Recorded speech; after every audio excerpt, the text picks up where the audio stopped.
And also the risk of various forms of advertising, even if advertising as such is banned, reaching a lot of people is quite significant. And even state monopolies can conceivably become predatory. Because, so the example in the picture here is the tax-free system in Norway, where basically booze is financing our airports. And if these airports don't have to carry the cost of the health harms from alcohol in the health care system, then the airports become predatory.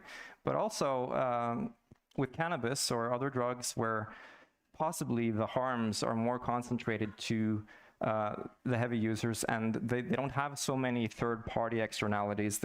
And maybe they don't have very high medical bills. It just affects their quality of life, the relationships, etc.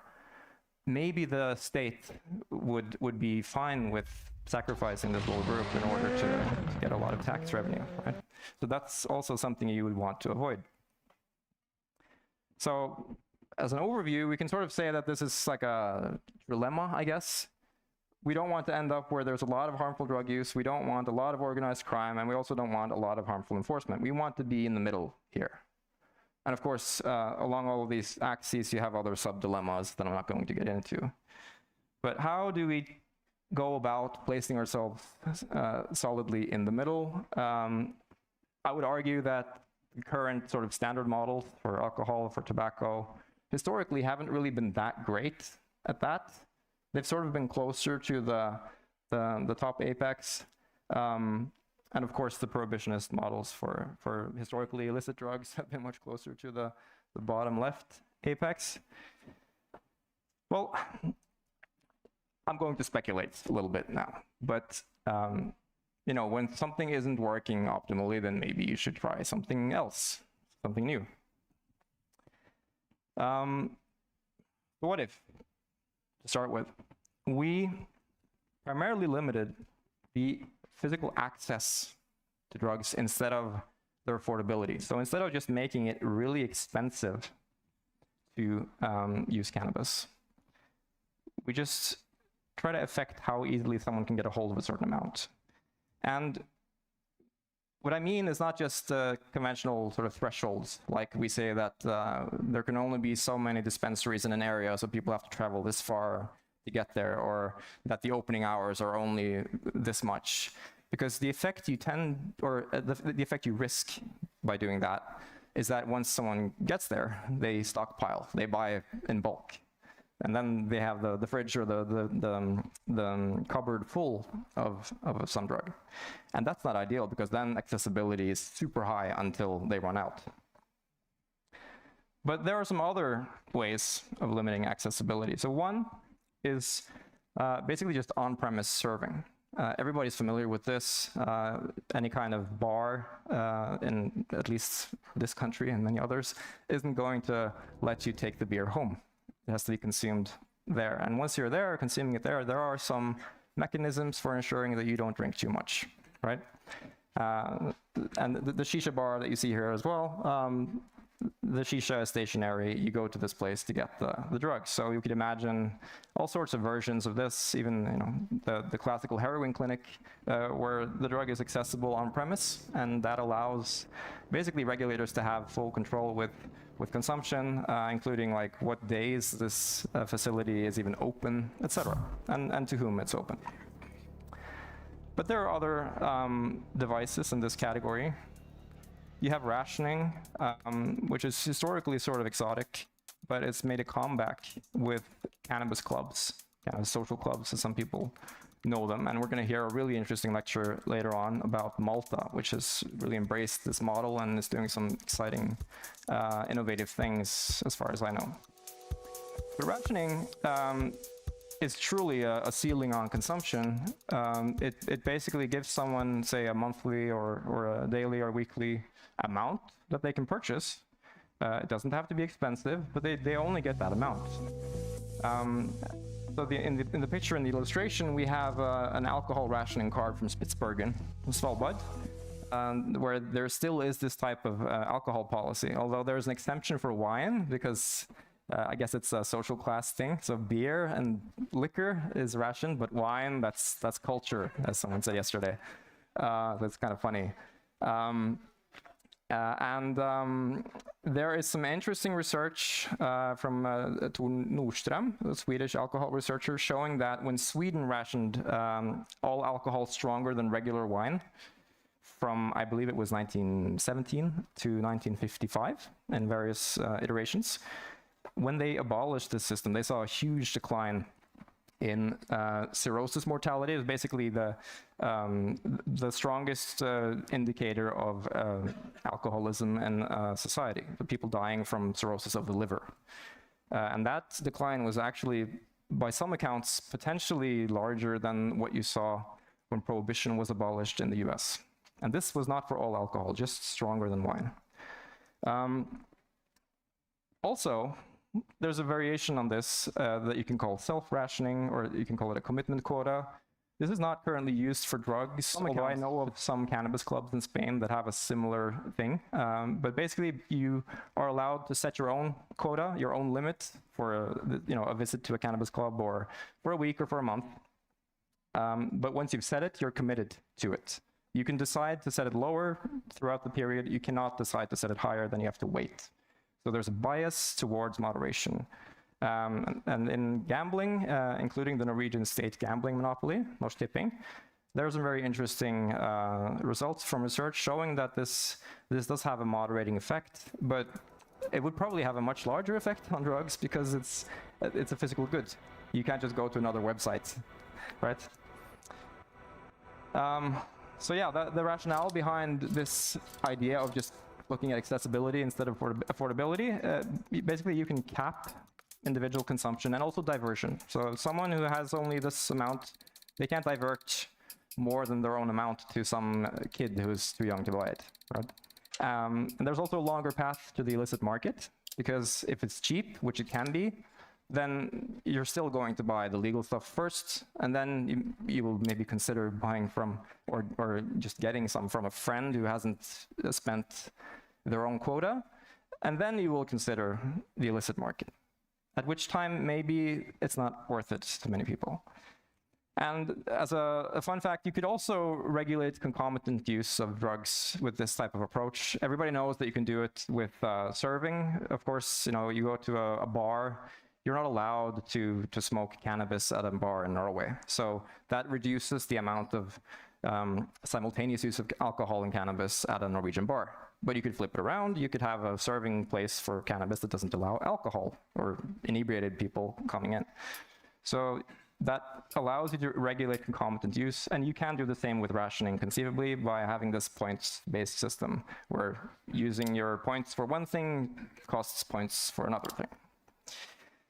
You could get even more creative with this if you want to, because if price is no longer the primary thing, and we're no longer trying to make things really expensive, then what do we do with price? Well, we can still do something with price, I would suggest.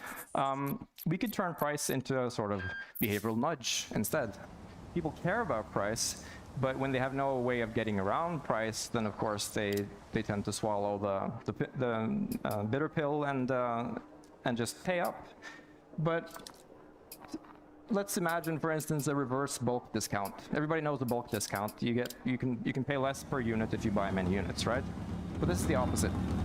So you're rewarded for making a smaller purchase, purchasing a smaller amount, by the unit price changing, right?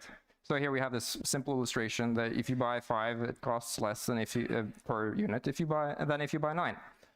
And the idea behind this could, for instance, be to dissuade the casual users, the people who only smoke cannabis every once in a while, or use once in a while, from purchasing in bulk. Because if they purchase in bulk and they just have it stockpiled at home, then the risk of them becoming habitual regular users and tolerant and all this stuff increases.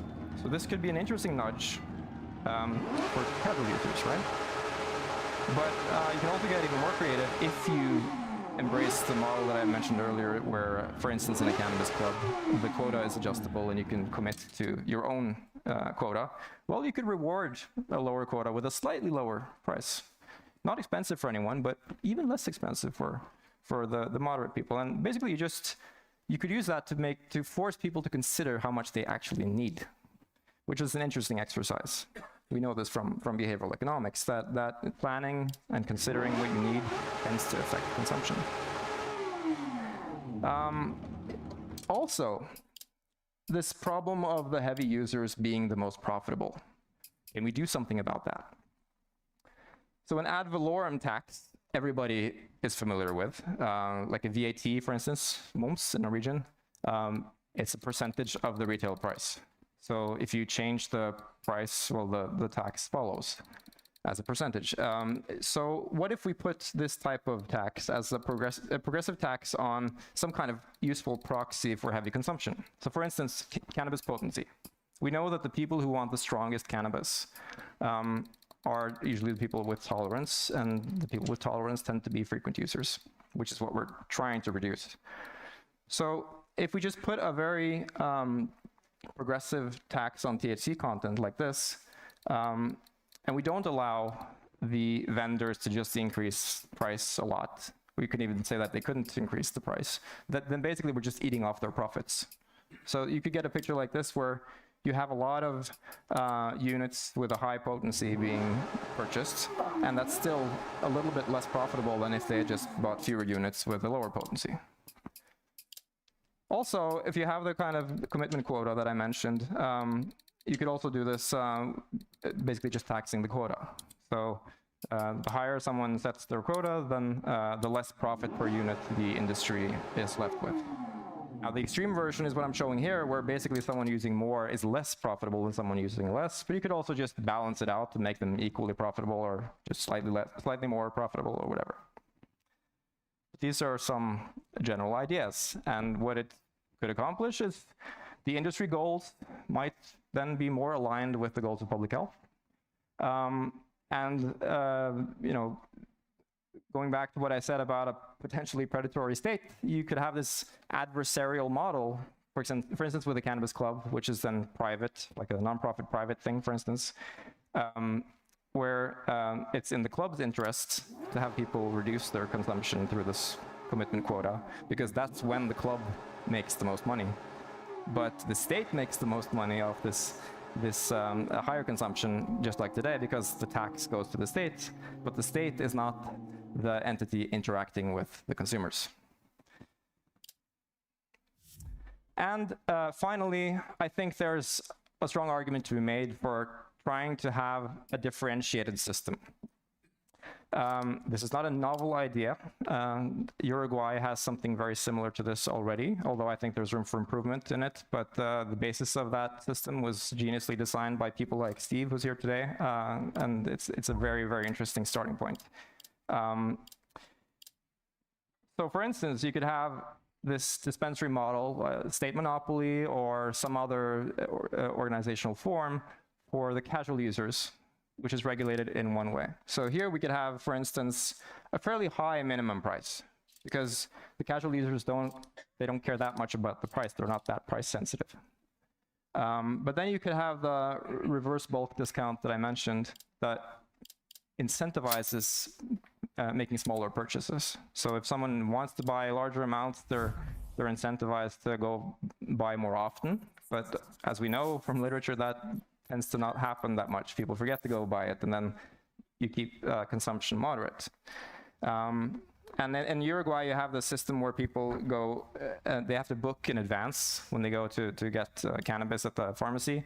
And there are some really bad ways of doing that just make the whole thing really cumbersome, but you could do it in a very simple way, for instance, saying that you have to get this booking code 30 minutes in advance or whatever, which just reduces the chance of people trying to game the system by going through the shop again and again, right? And in this model, you could have this progressive tax on potency, which would then encourage the vendors to try to sell milder products that are less addictive and less harmful. Then for the regular users, the cannabis social club model, I think, is much more interesting, and it's possibly a very useful adjunct, because if you have most of the regular users going to the club instead, paying a low price and with an incentivized commitment quota, like a self-rationing model, like I mentioned, you basically have this apparatus for helping people with a regular consumption avoid that consumption escalating, or even getting them to reduce it to some more acceptable level health-wise. But a very soft nudge, because they're sort of deciding themselves, right? It's just it's a slight price nudge, but they're deciding the limit. And to avoid the casual users just joining the clubs because it's cheap, you could have this monthly fee that everybody pays being a member, and you would have to commit for some number of months. So it's not rational for someone who smokes every other month, every 3 months, to have to pay in advance for smoking a couple of grams or 5 grams or whatever every single month for a period. So that would keep the two systems separate. And in this system, I think it might be more rational to tax the quota instead of taxing the potency. But that's just, suggestion. I think an interesting consequence of a system like this is that the danger of regulatory capture, like I mentioned earlier, the industry, the people producing the cannabis, trying to liberalize policy through lobbying, is at least ameliorated, if not eliminated, because the most effective way of enacting regulatory capture for lobbyists would be to weaponize the discontent of the majority of consumers. So they could go to some populist party and say that, hey, everybody's annoyed by these really high prices on cannabis, for instance. And then the politicians can go and say, well, we have to reduce prices for all of these unproblematic users who can manage their consumption. But if you have different models, then that does not give them any access to the heavy consumers, the regular users. So they would then have to deregulate the model that is only for the heavy regular users, or specifically at least, which would raise all sorts of questions about why, and you wouldn't get the backing from the majority of more moderate consumers because they're not affected by this regulation. So I think that could be a useful strategy. In addition, I would say, to just limiting industry muscle financially. You can do that through a number of regulations. There have been very interesting proposals about limiting the production size of a cannabis company, for instance, in other countries. But I also think that keeping cannabis quite cheap is an interesting device as well, because cannabis is quite cheap to produce, and it can be quite cheap to purchase. And if there isn't that much money in that economy, there isn't going to be that much political muscle either. So maybe the idea shouldn't be to create this booming green new economy, but basically just to ensure that there is a safe and responsible supply that undermines this organized criminal market, but doesn't, become the next big tobacco. Right? And as a finishing note here, you could have separate models even for the youngest legal users. So for instance, if the legal buying age is set to 18 or 20 or something like that, there's always going to be the question of how healthy is this for the youngest legal buyers, and also the question of how easily will underage users be able to get diverted cannabis from the youngest legal buyers. Because we know that they have friends that are just old enough, and that is the thing today with alcohol and tobacco. So you could argue then that maybe the youngest legal buyers, 18 to 20 or 20 to 21 or 2 or whatever, they could be relegated to this on-premise serving model. So they get to go somewhere, maybe only on the weekends, because it's only open to them then, which moderates their consumption. And they can only buy slightly less potent product, and someone is looking after them, and they can't buy a heroic dose of THC. I'm going to finish up there. These are my thoughts, mostly speculation, I would say, but I guess you could say it's somewhat evidence-informed. But I do hope that the interesting things happening around the world, both in countries like Uruguay already and now also in Malta and in Germany soon, are going to give us some interesting petri dishes for trying out fairly simple behavioral regulatory devices that might have positive effects. Thank you. Couple of questions? Yeah. Thank you, Dagfinn. We have time for a couple of questions. So first up, do you think alcohol and weed could be sold at the same place? That's a really interesting question. I'm not sure.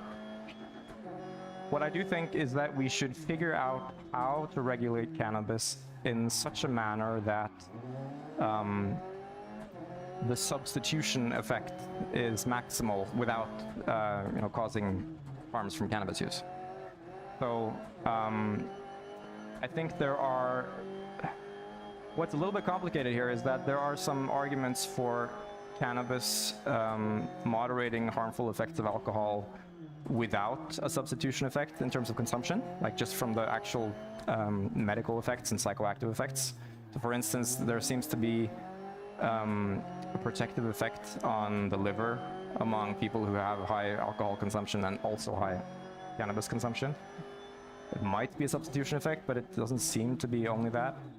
And there might be behavioral effects too that are positive. So people who become aggressive when drinking, if they combine the two drugs, some of those people seem to become less aggressive. And in nightlife, that matters, right?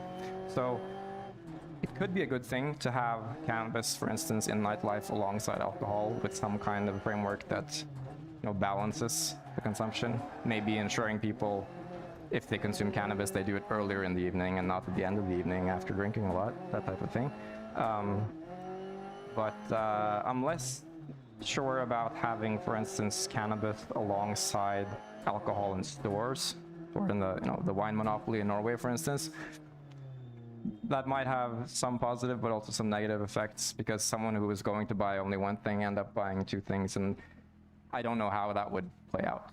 And I think we should exercise the precautionary principle with these things. We shouldn't just roll out all sorts of experiments. But I do think in nightlife it would be interesting to look at the sort of coexistence, peaceful coexistence. Great, thank you, Dagfinn. Thank you.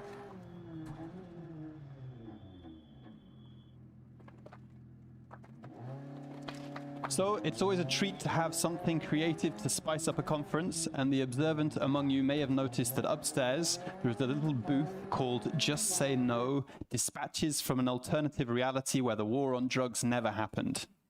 Curious?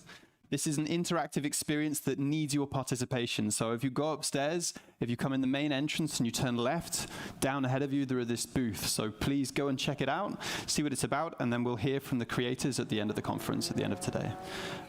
Otherwise, it's time for the break. So refreshments upstairs, next lecture 11:15. Please be back promptly. Thank you.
Okay, please take your seats so that we can get started. Thank you. How can we increase safety and support for drug users, even under today's regime? Our next three speakers have come to inspire us with three innovative low-threshold initiatives. First up, Aura Hoy is the founding director of the non-profit organization Medicineres, Spain's first harm reduction program only for women and gender non-conforming people. Aura is a social anthropologist with a master's degree in criminology and sociology from the penal system and is currently completing a PhD in medical anthropology. Please welcome Aura Hoy. Good morning. I come to present Medicineres. Medicineres were the women who used to use drugs as a remedy or as a poison. It depends. They were killed for that. But they were using the same plants that now are in the base of the modern pharmacology. What we have in Barcelona is we have everything: consumption rooms, methadone programs, needle access program, drug checking, but women are not arriving there. They just represent 15% of them. They are not safe places for women. Then we decided to open Medicineres as the first safe place for women and gender non-conforming people who use drugs. As we will see, drugs are not the main problem that they have. We are the first cooperative providing a full spectrum of harm reduction, including consumption rooms. What we don't identify as a consumption room because we are a safe space for us. We are part of the community, we are part of the neighbors, and also we are part of the social and solidarity-based economy in Barcelona. These are some of the values. For sure, anti-prohibitionism is one, radical tenderness is another one, creativity and mutual support. The women that come to Medicineres, we are around 472 women. As you can see, it's true that most of them have problems related with drug use. They use methamphetamine, cocaine, heroin, smoking and injected, especially, but they also use alcohol, benzos, etc. But what we can see is that the 100% of them survive multiple situations of violence. They survive racism, they survive transphobia, they are homeless, they are roofless. And what we try to do is to put them in the center, like from a feminist, intersectional feminist perspective. They are the ones that control what is their process to increase their well-being, whatever it means for each one, and we just work with them towards. We try to reduce the barriers to enter to the other networks of support, like social networks, health centers, and they are in the center of our activity. They are part of our team from the beginning, and the design, the implementation, the monitoring, and the evaluation of all of initiatives, but also we fight for them to be part of all the policies that in a direct or indirect way they condition their lives. And we love to go to the streets and reclaim our rights, whatever, maybe for against gentrification of our neighborhood, to make sure that the feminist movement includes the women that are the most vulnerable ones, and also for drug policies that don't have a feminist perspective. We don't put the drug use in the center. They can use, but what we do is theater, is radio, is a paella every Friday. That is really fun, and we try to make money in the market, not our thing, really. And also, we are really serious of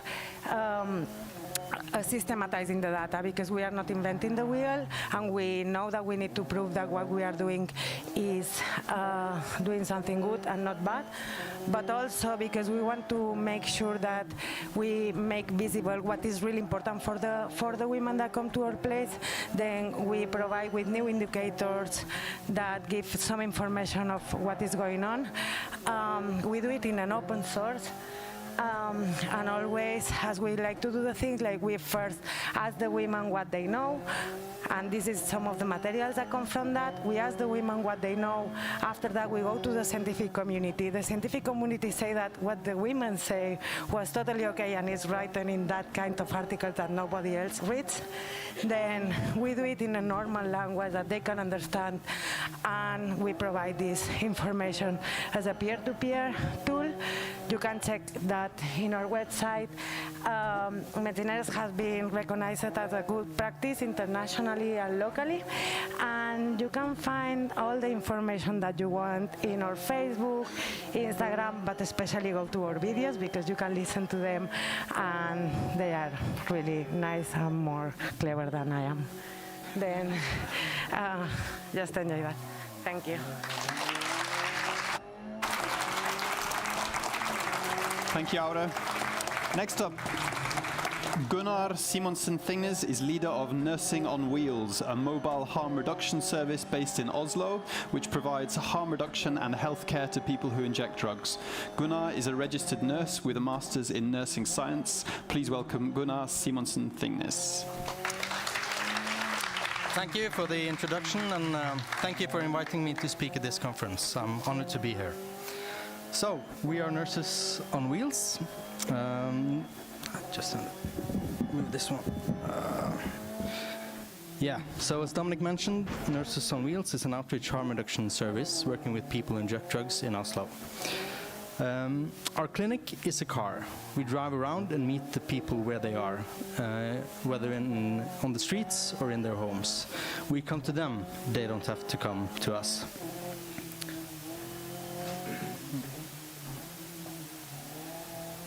So, this is a guy who wants to be called Andy. He's a cheerful person, but after several years of injecting drug use, he has a chronic wound, as you can see in the photo. Andy receives wound care in our car as it struggles to get to the clinic downtown. We have several harm reduction and healthcare interventions. One of our main objectives is to reach the most marginalized people who inject drugs, people who wouldn't get help otherwise. These people have a 15 to 30 year reduced life expectancy compared to the rest of the population, and much of this can be explained by lack of healthcare. I will try to illustrate some of our work with a short story. A few years ago, my colleague and I received a phone call from a social worker. She was worried about her client's deteriorating health. As many of our clients, this is a person with mental illness as well as injecting drug use.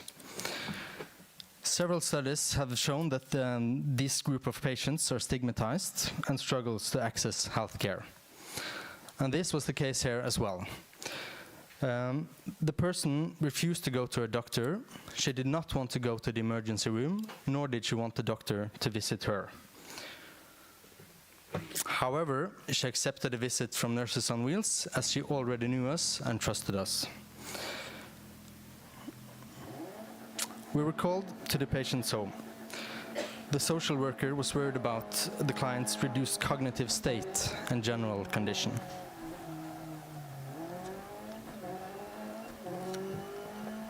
This is what met us when we opened the door. When people are under the influence of drugs, it can sometimes be difficult to establish whether the symptoms come from the drug in itself or if it's because of illness.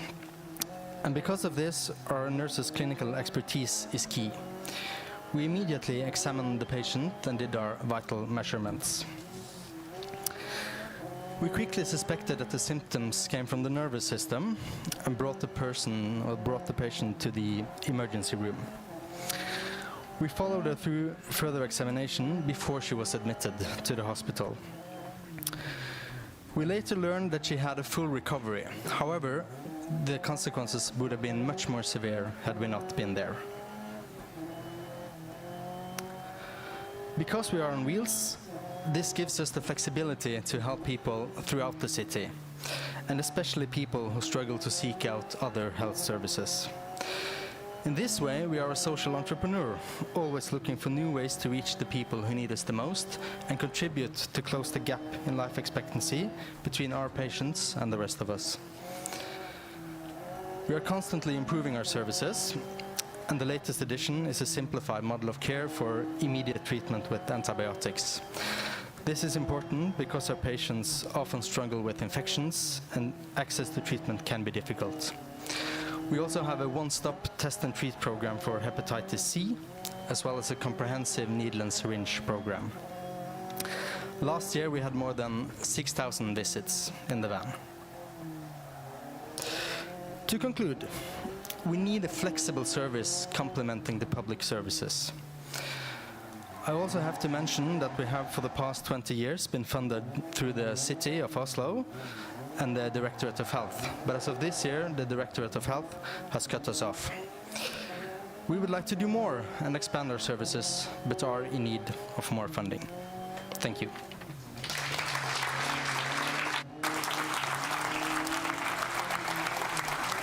Thank you, Gunnar.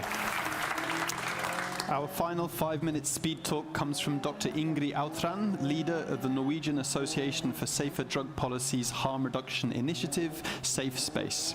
Ingrid is a medical doctor, founder of the Aurora Ketamine Clinic, and active member of the research group Sikfosk.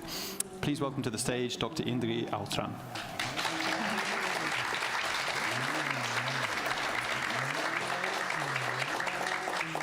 Thank you. So I'm Ingrid Autran. Like Dominic said, I'm a medical doctor, psychedelic therapist, and the project leader of Safe Space. Today I'd like to start with a story.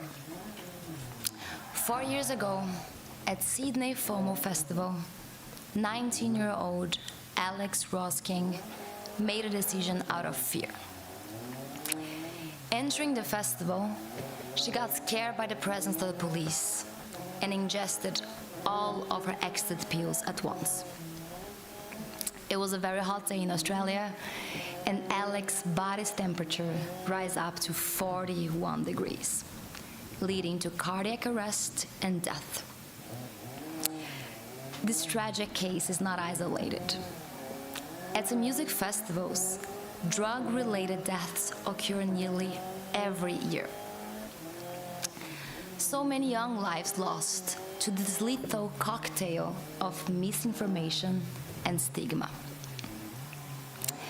In Norway, the common approach by security teams is to throw out guests who appear to be too intoxicated, leaving them in their most vulnerable state completely alone. So instead of condemning those who choose to use drugs while partying, how can we help to minimize the risks and prevent those tragedies? Clearly, zero-tolerance drug policies do not work. What we need is compassion, education, and harm reduction. And that's why we created Safe Space. So our job is to ensure that music festivals have safety zones where guests undergoing challenging drug experiences can have medical and psychological care. All of this in a non-judgmental, calm, and safe environment. We specialize in helping those having emotionally challenging drug experiences, the so-called bad trips. The reality is that many encounters with law enforcement and medical professionals lead to an excessive use of force and intervention, leaving some of those individuals with lasting scars. But with a compassionate approach, we help the guests to turn those challenges into opportunities for self-exploration and growth. By providing information on responsible drug use, we empower the festival goers to make safer choices. Our mission is to inspire a community that is looking out for one another, that is engaged, and that is informed and responsible about their decisions regarding drugs. I would like to invite each and every one of you to visit our safe space here at the conference and join me in this collective effort to make safer music festivals. Thank you.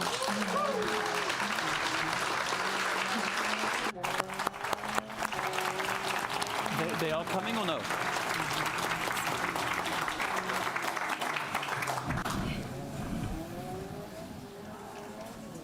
Yeah. Okay. So we now have James Dickinson and Victor Hjallar. Unfortunately, I'm unable to present them, so if I can ask you guys to present the work yourself and then present your project. Thank you very much. Sure. I'm James Dixon. It says Schijfkunstskap on the screen there. That's because I provide gender and sexuality diversity training towards addiction services in Oslo and Bærum kommune. But I work with Chem Friendly also. And Victor, for you. My name is Victor Hjallar. I'm a volunteer at Chem Friendly. I'm also educated. I have a master's degree in neuroscience. And we're here to talk about a project that we're going to work on, which is called Project Slamming.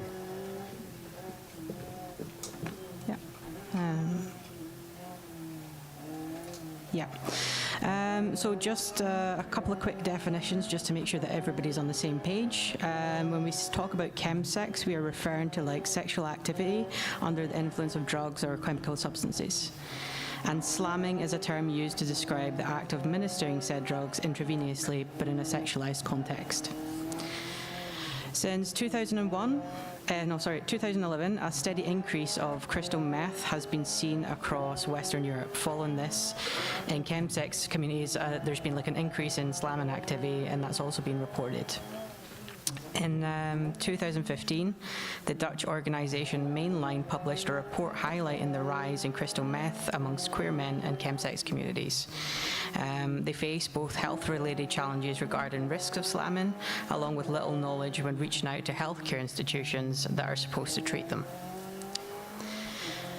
Mainline suggested multiple improvements in monitoring, prevention and healthcare, and our mission with the project is to learn as much as we can on the challenges that faced then and what has changed since 2015 and what worked and what issues still remain.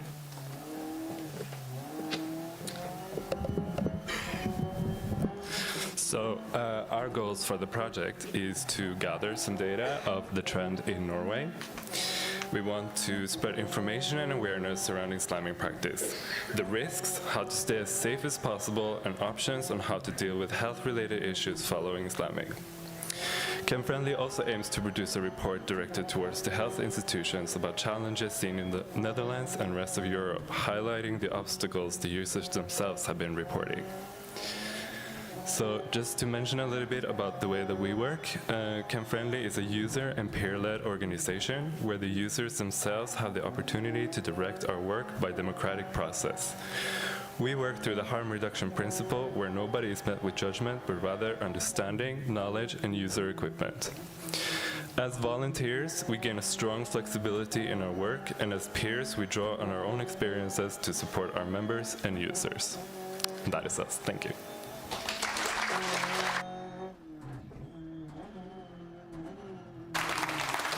Thank you, James and Victor. So the last item on this morning's program is an interview with Johan H. Andersen, a Norwegian industrialist, investor and passionate philanthropist. For the last 25 years, Johan has owned Ferd, one of the largest privately owned companies in Norway. He is also a long-standing advocate for drug reform, championing progressive policies which favour harm reduction over criminalisation and punishment. Johan will be interviewed by one of the founders and current leader of the Norwegian Association for Safer Drug Policy, Ina Roll Spinanger.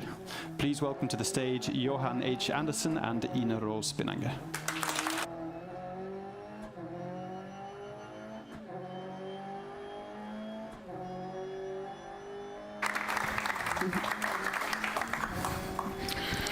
So, where do you Thank you. Thank you so much for attending this conference. So I want to start with, In the last few years, you have become an important voice in the Norwegian debate for drug decriminalization. So I was just wondering if you can tell us a bit how did this come about? Well, you have to know that in this context, I'm an amateur. At best, I'm a concerned citizen with some resources. And I think it began a little bit with experimentation, because we wanted to make a difference. Our company wanted to make a difference in some fields. We started working with youth on different types of projects, social entrepreneurs, and we realized two things. One, if you give people who have special, call it needs, a new opportunity that they didn't have before or didn't get before, in many ways, they will take that opportunities and they will start making better choices for themselves. So we started working with youth, and then as we went along, we realized that this was really something under the umbrella of inclusion. So we wanted to include other people who were not necessarily young, but who also needed sort of targeted solutions that the welfare state did not provide. So we also then started working with different organizations that were working with people who had current or past drug history. Gateavisa Asfalt I Rogaland, Medarbeiderne, and also the Football Foundation, which actually organizes now 32 different football teams, which are all people with, the only people who play there are people with a drug history, and they're linked to the football clubs of Norway. So that has worked like a charm, but underneath or along the way, we realized that the system, in a sense, is fucked. Because the system actually keeps producing, new people or people with who, for one reason or another, usually not necessarily their own doing, end up in these situations, and the system does not necessarily provide it. In some cases, it actually enforces through punishment the condition which they're in, or makes it worse. So that's, I think, when you and other people came along, and Bent Høie and others, and saying, well, we got to look at how to change the system, and that's pretty much how I got involved in the advocacy part, because I'm not a politician. I just want to provide evidence that doing things differently works better than what we're doing today, and that so therefore reforms, I'm not against them, because sometimes they're needed, but by the time you get to the reform, it is very costly, both human and money-wise. It takes a long time. It's usually a compromise of some sort. And by the time you actually get the reform rolling, some of the data you based it on are out, they're outdated. So we would like, I'm pretty much, like Dagfinn was saying, we're more like into experimentation, trying things as we go along, see if it works, learn from other countries or parties or organizations, and then try to find a good solution or a good balance along the way. So that's what we do in business, right? I mean, we don't sort of throw everything into one basket and hope it goes well. We take the path perhaps less traveled, and then we try something else. You got heavily involved in our decriminalize campaign called Straffskader in Norwegian. I hope most of the people in the audience, especially those from Norway, already knows about this campaign. We showed some pictures yesterday, but for those of you who doesn't know about this campaign, just to give you an impression, we have a short movie to show you. Cool. Velkommen til kunstutstillingen Straff skader.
as you could see, the campaign ended up at the former government's press conference when they were to present the decrim bill.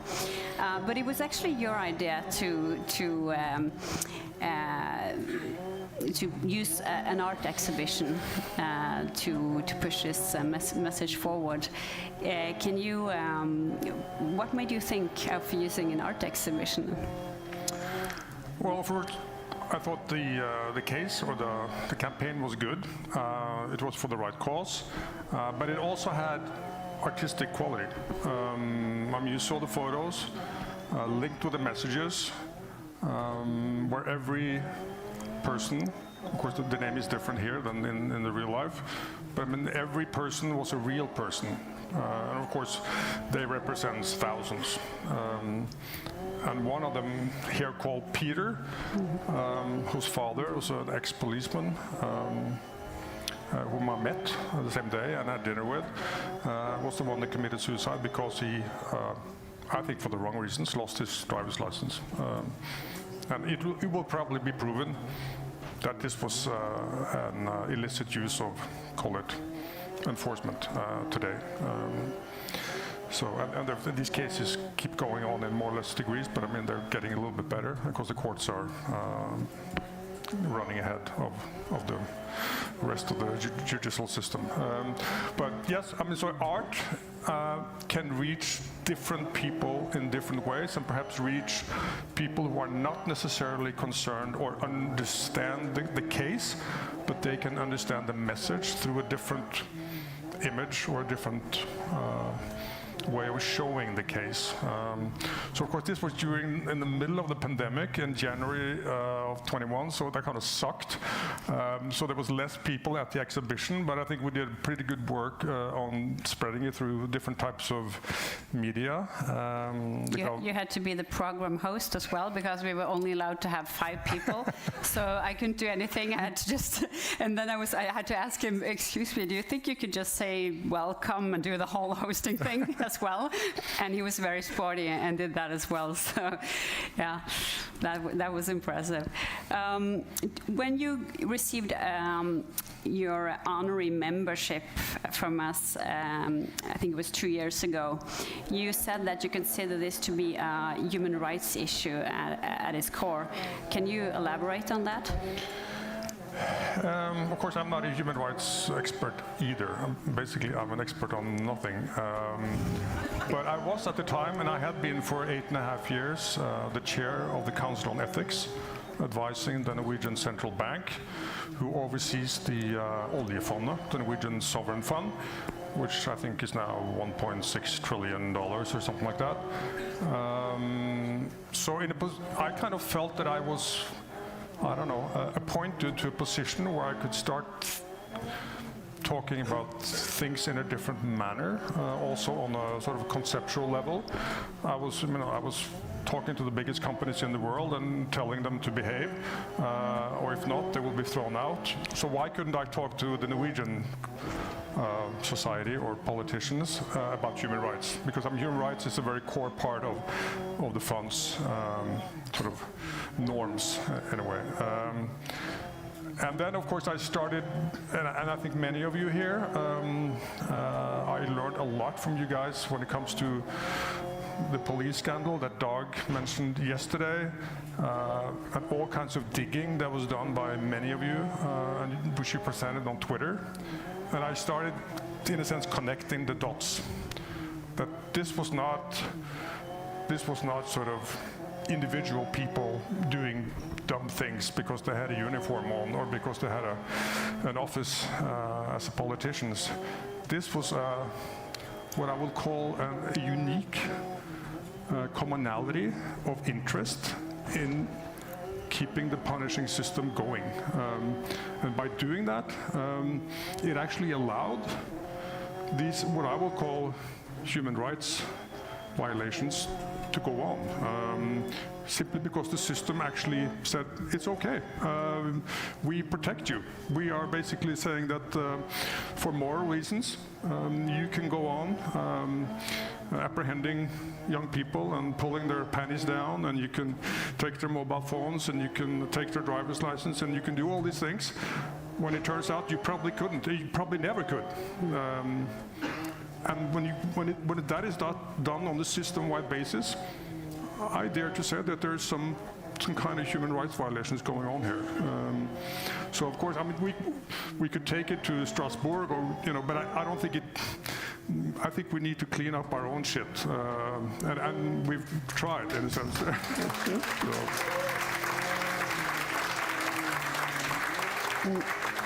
What do you think of the current government's effort on this, and do you think they will deliver on their promise to create an even better drug policy reform, as they said they would? No. No, because they are. And I think that's partly where the system failure is, that the current government. And I don't know how to present this in a nice way, but the current government is a kind of a weak government. If it was strong, it could probably go ahead and make a good reform. But it is a weak government, and therefore it's a reform, if they ever passed one, would probably be a very diluted and filled with compromises, and not a real reform. It would probably not include decriminalization. It would probably not include a reform of the police in many ways, of the judicial part of the police. So I'm not very optimistic. So I think we basically need a new government to actually pull it through. I'm afraid so.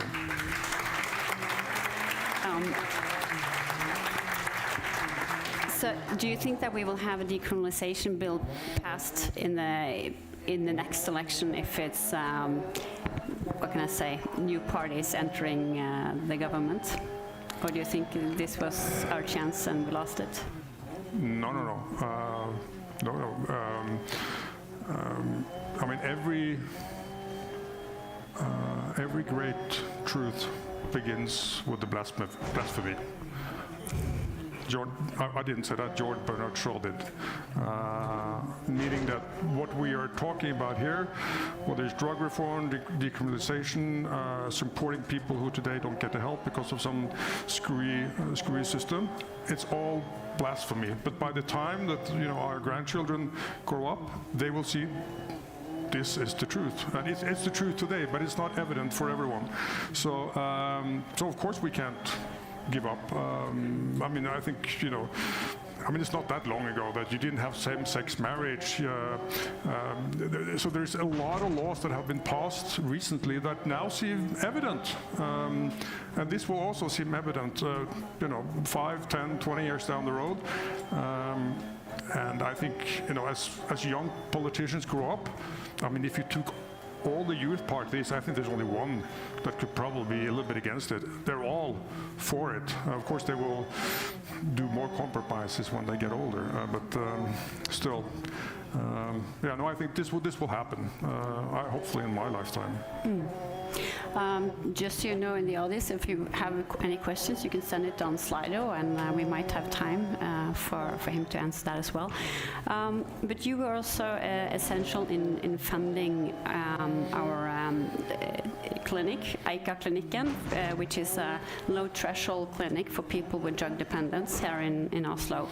Can you say something? Why did you decide to help us out? And did anyone warn you that this might be a little bit radical?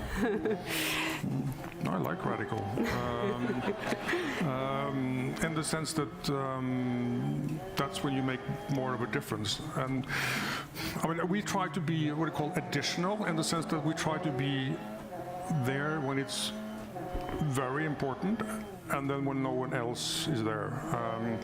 And in this case, someone else also did follow, so I think we're more people who can actually support it now. And I think there's a growing, as you mentioned to me earlier, that there's a growing understanding that this is needed. So the fact that it's controversial, and maybe even could be, I don't know, partly outside the system. I wouldn't use the word illegal, but I mean it's borderline. Makes it more fun to actually poke the politicians. But they need to see that this will happen, that it'll survive regardless of political support, and therefore they cannot ignore it. And therefore, you know, in the end, they will have to accept it. Yes, I think I support.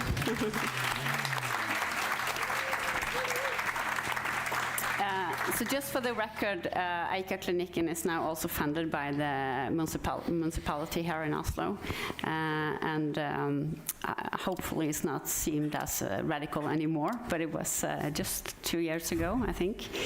But just to follow up the previous question, before the next election, I mean, we should really ask every party, what is your position going in regarding drug reform or decriminalization especially, and make them commit up front. So that is clear, because that could be one of the ways that they could find together in a government that actually will pass it. And I think this is something we're not going to start it now, because the Conservative Party has their own troubles right now, but once they get their stuff in order, hopefully, you know, we can start working on that. And I think that's going to be, that could be one of the sort of, I wouldn't call it deciding factors, but you know, we should really hold that flag up high so they can't ignore it. So last question. I'm just going to check if there's any questions on Slido. Well, yeah. Okay, so many questions here. I have to choose one of them. I'm going to be here for lunch, at least part of it, so you can also ask me outside. Yeah, so one is asking if you or Ferd is at the moment supporting any research on drug-related themes. If so, what, and any particular reasons for those projects? We try to focus on those organizations that actually already are doing things that should be known more or done more. Pure research, we have no clue in how, you know, who does what or what would be worthwhile. If an organization came to us and said, we would like to do this in order to, or understand this in order to do this, maybe. But we're supporting the doing, the entrepreneurial part, moving the needle, showing evidence. We love the fact that these street football teams, there are about 470 people playing every year. About 40 to 50 go on every year to have jobs or school. I mean, there's no system anywhere that can show that type of numbers. And if you transfer that into hard cash, you might say, the net present value of every person doing that is 12 million kroner. So you can spend a lot of money if you can make that impact. But instead we keep doing a lot of stuff that doesn't work and doesn't get measured. So that's part of the welfare state. We want to take care of everyone, but we don't take care of those who actually are outside the system. Thank you so much. I think this is very wise words and to finish this conversation. So thank you so much, Johan, and a big applause for Johan.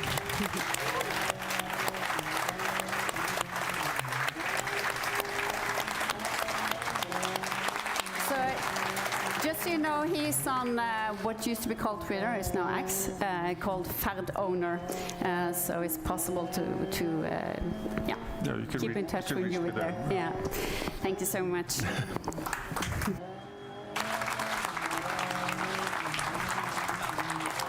Thank you, Johan and Ina. This is your second last reminder to go and get your tickets at the info desk, please. Otherwise, it's lunchtime. Lunch is upstairs, as it was yesterday. Please be aware we start again at 1 today, not 1:15. Thank you.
Okay, welcome back. Please take your seats so we can begin. I hope you enjoyed your lunch. Our next two items give you the possibility of asking questions via Slido, so please log on. It's not on the screen, but the code is 232323, and you can ask any questions or vote for someone else's. This afternoon's first speaker is Karen Mamo, who will update us on the state of cannabis regulation in Malta. Karen has a broad academic background, including masters in addiction studies and conflict resolution in Mediterranean security. Her work focuses on establishing an evidence-based approach to cannabis use in society, and she leads the effort to establish a regulatory framework establishing cannabis harm reduction associations in Malta. Welcome to the stage, Karen Mamo.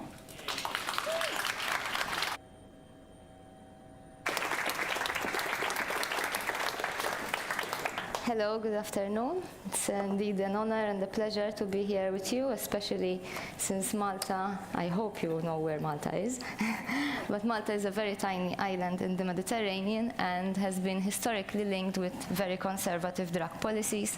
However, as I will hope to be explaining today, this has changed in 2015 and 2021. So, exactly updates from regulation in Malta, focusing on not-for-profit. A general overview what I will be talking about today. I will be giving a general overview about cannabis use in Malta, and then move on the legislative changes, both for personal use but also for the collective cultivation and availability of cannabis. Before I continue, a brief historical snippet. So, being a Mediterranean country and very close to North Africa, such as Libya and Tunisia, historically cannabis arriving in Malta was arriving in hash form, and the THC levels were usually not higher than 11%. However, when the Arab Spring broke out in late 2010-11, the market shifted so much so that hash suddenly stopped arriving in the island, and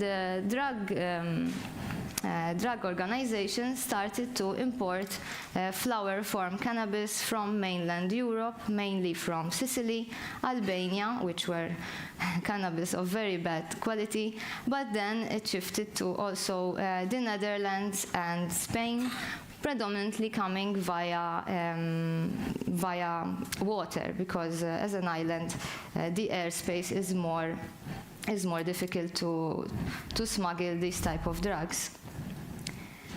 So, how many people do exactly use cannabis in Malta? Unfortunately, general population survey, only the most recent one dates back to 2013 and shows that 4.3% of the Maltese population, which I might say is around 500,000, use cannabis on a regular basis and can be considered as lifetime cannabis users.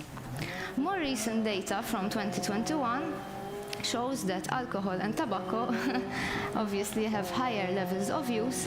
However, I wanted to include this because these are the three most predominantly used drugs in Malta, and apart from cocaine, which is now increasing its use, but I wanted to show this percentage to give a better idea about prevalence use, but also the levels of incarceration. In fact, unfortunately, even recent data shows that the majority of cases are for possession charges, whereas it is only 25 who are related to trafficking. And interestingly enough, also most drug law offenses are related to cannabis possession or trafficking. So, unlike what the media has said a lot, Malta has not, and I underline, has not legalized cannabis, so much so that the original law dating from 1939, the Dangerous Drugs Ordinance, is still there, and cannabis is still listed under the so-called narcotics law. However, in 2021, the Maltese Parliament enacted a legislation to further move from a depenalized to a decriminalized system.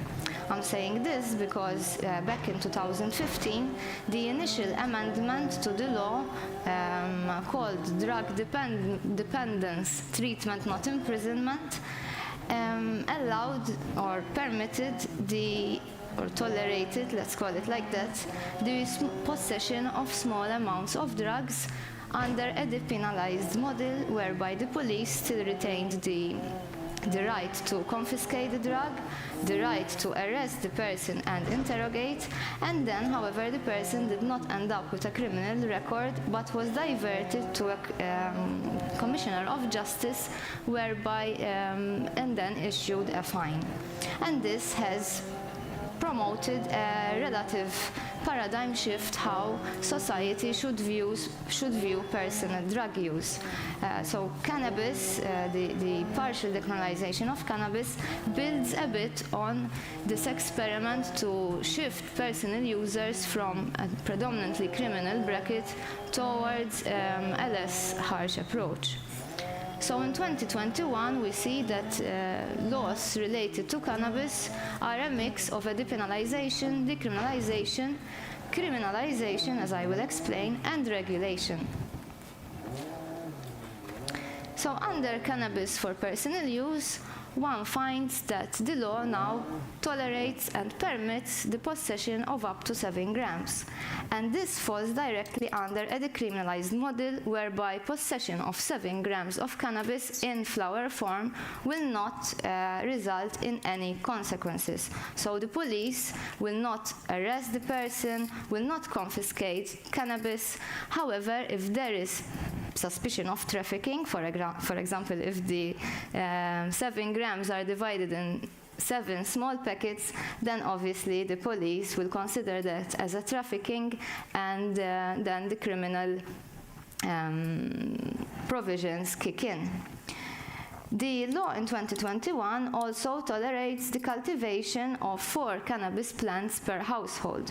And this provision was included whereby it was noticed that if only possession is allowed, then the illicit market will continue to monopolize and manipulate cannabis users, particularly people who use cannabis on a daily basis.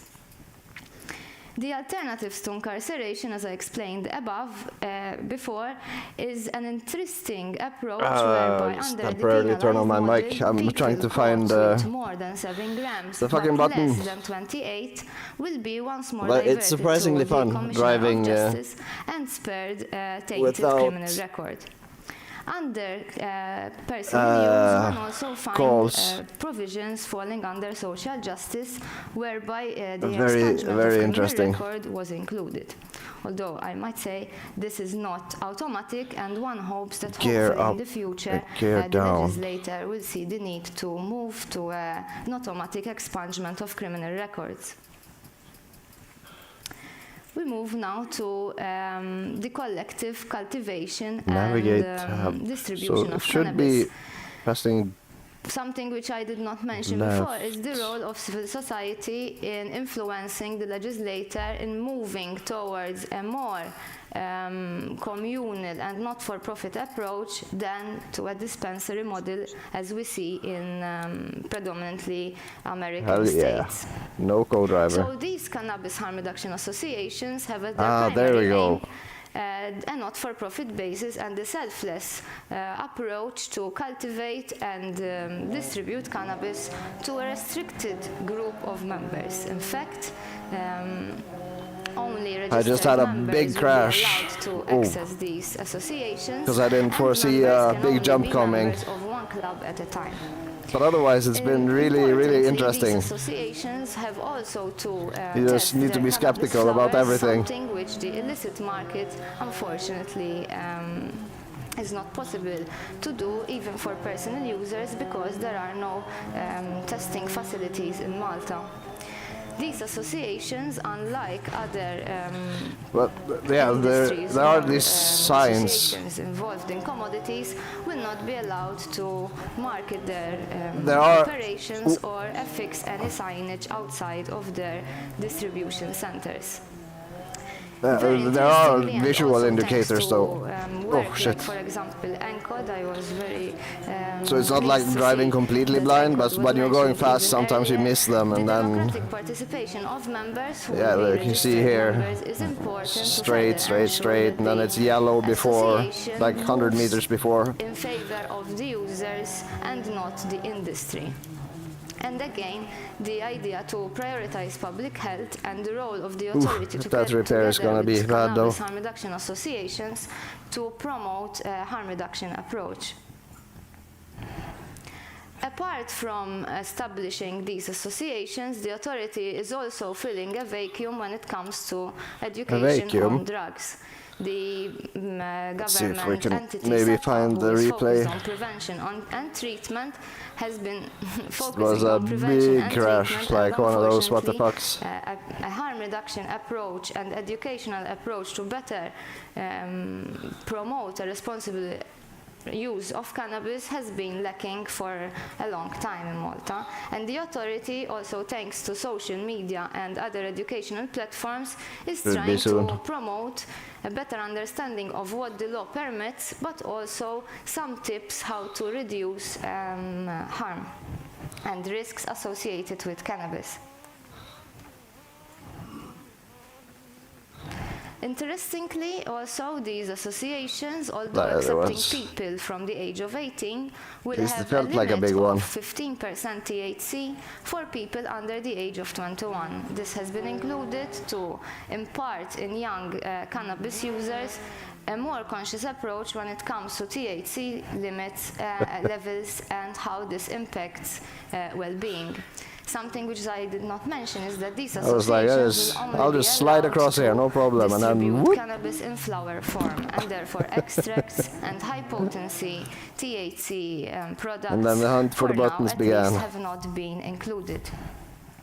The associations will also go through harm reduction training, which I am pleased to know that it will start in November, and will be encouraged to impart between their members non-judgmental information and organize activities based on harm reduction. ETS, so that you not get the feeling of the So delay. the main aim of these associations fairly is to further significant. provide a safe space where people who use cannabis can access cannabis, which is tested, but also can access educational tools to further reduce the risks associated that's a fucked with up maybe car. bad practices Luckily used I've got skilled to consume engineers. cannabis. I will make a side note here, which is linked to the safe space and to the cannabis social club model maybe we see in Spain and in other countries.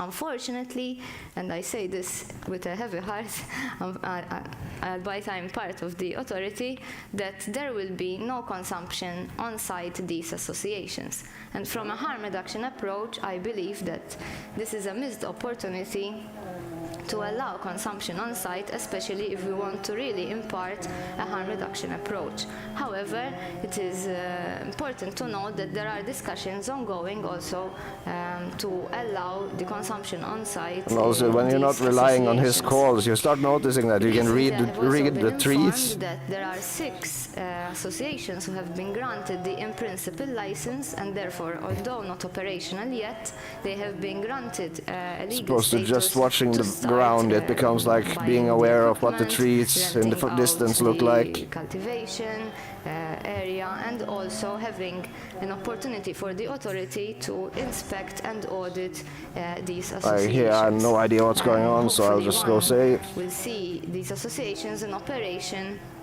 in the first something quarter hard of 2024. left to right. So to conclude, Oh shit. today I spoke a bit about decriminalization and regulation, and I really hope that I explained the distinction, because the effects on cannabis users are pretty much different from a depenalized to a decriminalized to a regulated model. And I have also looked a bit about prevalence and incarceration, particularly the fact that a change in the law has improved the number of people ending up with a tainted criminal record. Although we have also seen that 75% of drug-related offenses continue to be for possession charges. So we see that sometimes the law is in a way pulling in different polarities. However, it is very admirable to see that thousands of people have had their criminal record spared from being tainted just for their cannabis Looks cool. More so in VR. Oh yeah, it's like the thing where like you get to turn your head and follow the horizon. Of how these associations should work. It's such a nice thing. Oh wow! Fuck! Oh no! God damn it! And the new industry, which well, yeah, VR plus this thing is amazing. Of the users, but only as a profit-driven approach. So that was my presentation for today. Thank you, and I'm more than happy to answer any questions. Something I did not mention is I brought with me few copies of some publications from the authority, but also the National Drug Policy for Malta and the drug situation in Malta of 2022. Oh, oops. Thank you very much. Oh shit.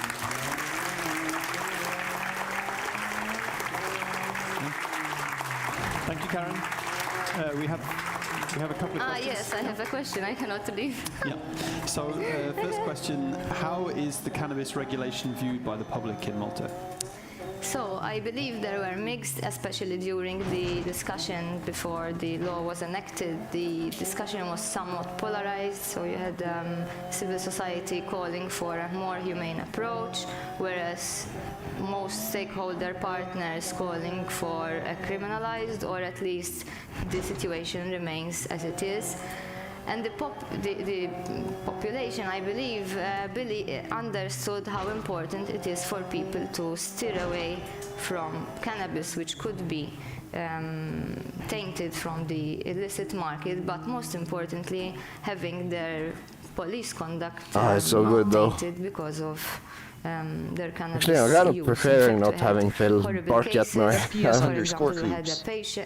Damage is so good on it also. Yeah, it's surprisingly nice. Like, just for 167 grams right now I'm driving cannabis. with hardcore mode off, and it's very forgiving. For 10 but with years on, it's like if you hit like a ditch or something too hard, you feel it. Like the damage modeling is surprisingly broken down, because complex. then you have a court case, it takes years, then maybe you have a suspended sentence, in the meantime you lost your job, maybe even your family has kicked you out of the house. So I believe these stories and this reality has in a way opened the people's mind that although we're not promoting drug use here and we're in any way trying to encourage cannabis use, the law is trying to protect and correct the wrongdoings of the past. Great. Thanks.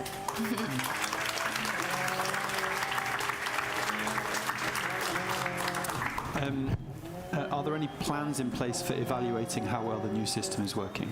I believe so, yes. It would be later on, as I've said, these associations have not yet started operating, so the evaluation will be later on in 2024.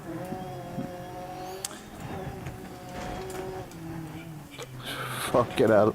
I think that's all we have, yeah. That's all? Great. Thank you.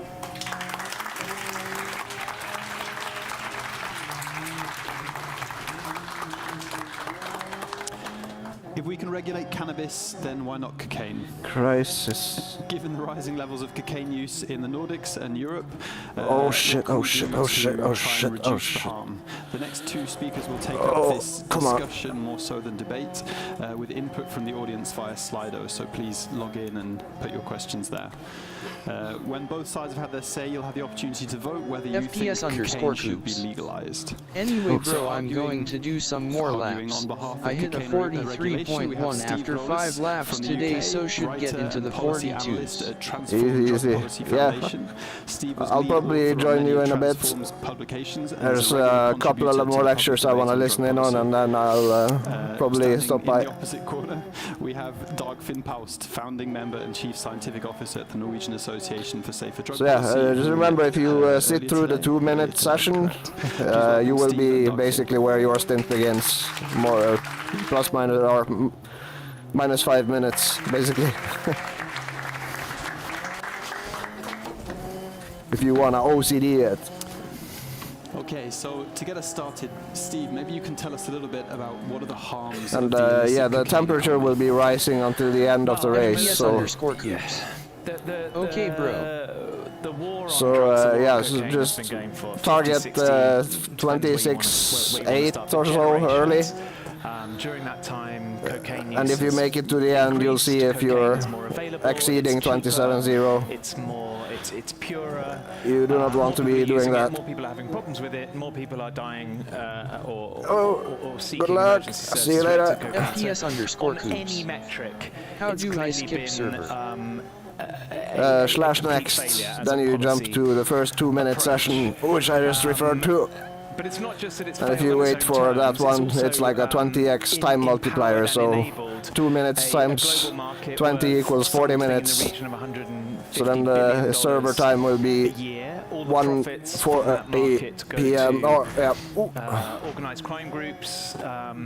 And you're scheduled for around like 1:45, 1:50. Across the world, from West Africa through And the central temperature of the track will increase by, I think it's like 3 or 4 degrees, and ambient by 1.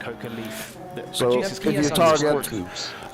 it's fueling violence, instability, undermining institutions, fueling insecurity. Crazy. And death and violence. It's an almost unimaginable disaster as a policy paradigm. There's in Mexico, there's around 100,000 drug war-related murders every year. So more than 10,000 deaths related to drug war violence every month. So it puts the kind of health implications of cocaine use in Nordic countries or European countries in perspective when you see the carnage that the illegal market is causing. And we'll hear from Neil Woods later this afternoon about some of the knock-on effects on the environment from this trade. So it has been a complete disaster, and that has to be the starting point for any discussion about where we go from here. Great, thank you, Steve.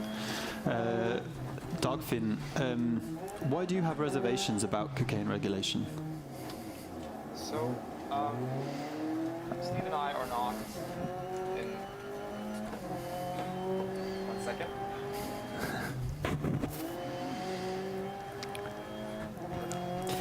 Is that better? Yeah.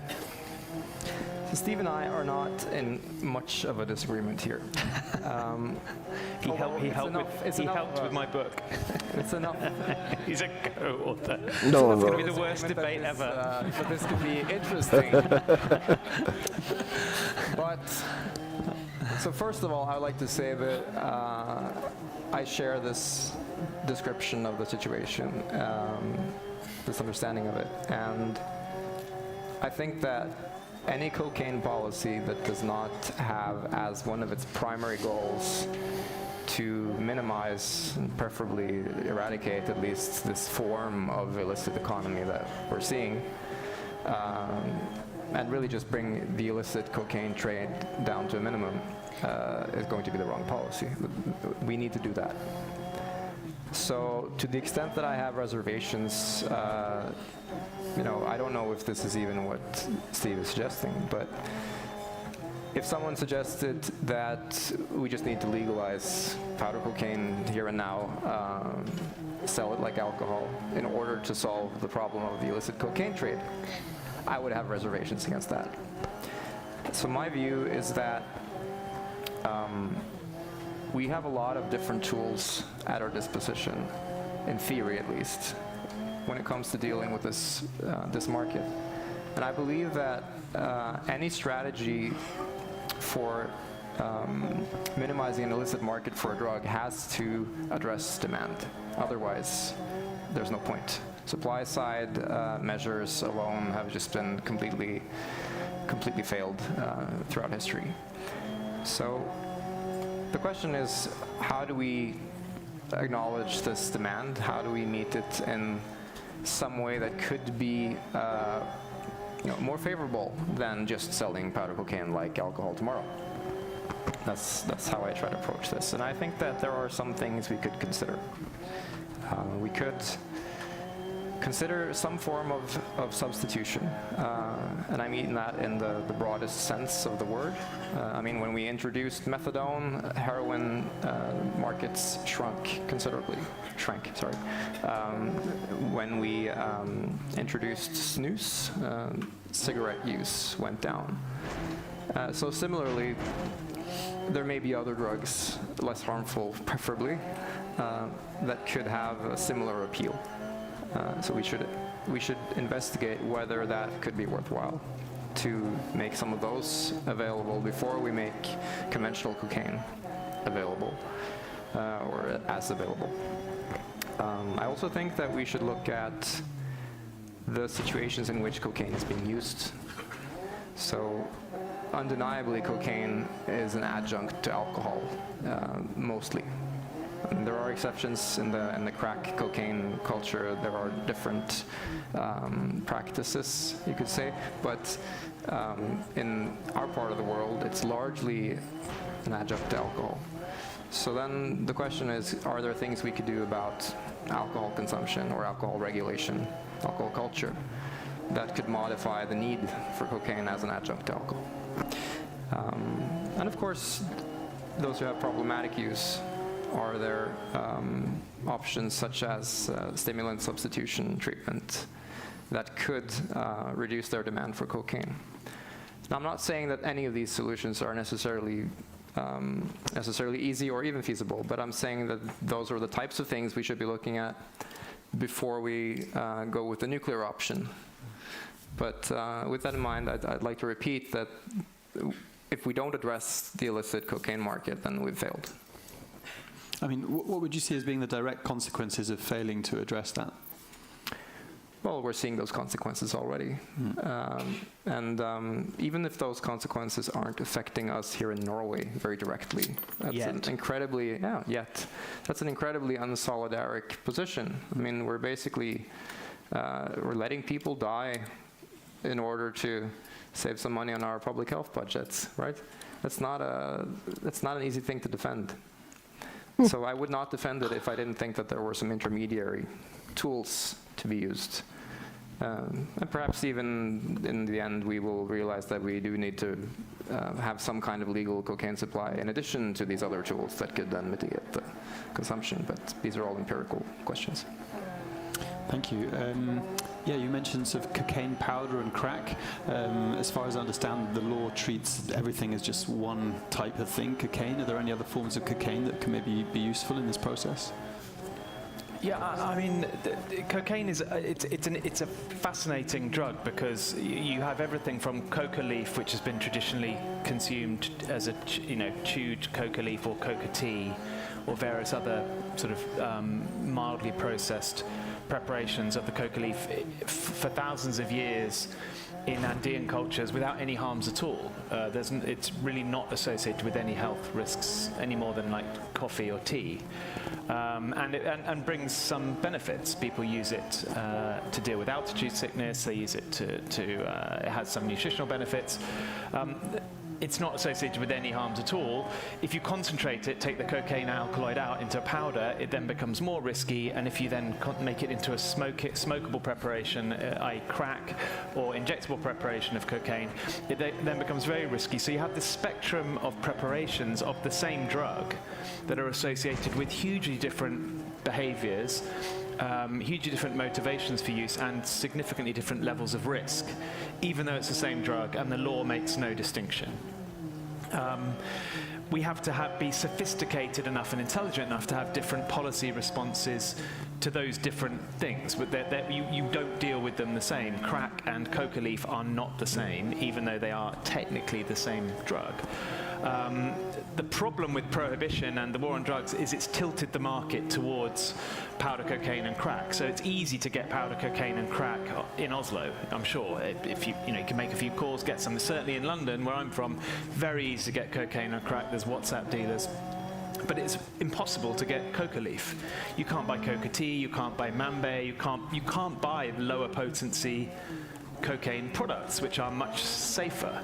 It's like going into a pub and only being able to get vodka shots. You can't buy light beer, and it's crazy. And one of the things that we would like to do with a regulated approach is tilt the market the other way. Use our regulation and our state interventions in the market to tilt the market in favor of the safer products and encourage people to move that direction rather than to move towards the most dangerous and high-risk products. Now, I absolutely agree with everything Dagford said. I'm sorry, we're not going to disagree very much. But this, you know, it's not calling for regulation of cocaine is not a pro-cocaine position. It's a pragmatic position about dealing with reality. And the reality is 30 or 40 million people around the world use cocaine every year. It's a market worth 180 billion, as I've said. It's not going away. It's probably only growing. We either regulate it somehow or we leave it as it is. And to my mind, that is the nuclear option. Prohibition is the nuclear option because it's, you know, clearly a disaster. We either regulate it somehow or we leave how it is. There's no third option where cocaine magically disappears. It's here, whether you like it or not, and I don't like it. It's you know, people on cocaine are quite boring. You know, they can be obnoxious and talk about themselves. It doesn't matter whether you like it or not. We have to deal with it. As responsible policymakers, we have to deal with the world as we find it, and the world as we find it is full of fucking cocaine. That's where again, that's the starting point, is dealing with reality, and we have to be pragmatic. And to some extent, it may be a least worst option. You know, if we can't get rid of it, we have to manage it to reduce the harm it causes. And of course, as Dagfinn, I think, very importantly pointed out, the cocaine market doesn't exist independently of other markets. And cocaine-using behaviors do not exist independently of other drug-using behaviors. Polydrug use is very much the norm with cocaine use. Alcohol most obviously, but also cannabis and ketamine and MDMA and a whole bunch of other drugs are used together. And psychedelics to some extent. And we need to have the sophistication to manage our response to all of these drugs to, again, encourage people to make sensible decisions and move them in the direction of reduced risk and harm. And that applies both to public health use, but also to the markets. And the worst possible option with the market is obviously violent criminal organizations destroying entire countries to supply our, you know, most of the cocaine produced in Colombia and Peru and Bolivia is to supply markets in North America and Europe. So it's, to meet our greedy need for cocaine, we are wreaking carnage across the world. And I just think it's really, really important to remember it's not just a domestic issue. This is an international development issue, it's an environmental issue, it's an issue of security and peace and development. And you know, we can't deliver the sustainable development goals that we're all signed up to, the 2030 sustainable development goals. We can't deliver those goals in these key producer and transit regions while a war on drugs we are fighting a war on. You can't be fighting a war and expect to have sustainable development. It simply doesn't work. So it seems like the cost to the developing countries, the countries where the product is coming from, is very clear. If we put that to one side for a moment, what is the direct health cost? You mentioned that mambe, this coca leaf, doesn't have any health impact, but powder cocaine, crack cocaine, what is the impact on the body? I mean, Doug, I don't know if you want to say anything on this. I mean, cocaine it's not good for you. It's probably the most obvious risk is to do with cardiac health. There is a suggestion that people who use cocaine regularly are at much greater risk from cardiac-related illness and cardiac arrests and higher mortality rates from cardiac-related problems. It can cause quite serious dependence and the related problems that come with that. And it is often associated with codependent alcohol problems. So there are a range of health problems associated with cocaine. But it is also important to say that for most people who use cocaine occasionally and moderately, they would have a few lines of cocaine at a party, on their birthday, at New Year or whatever.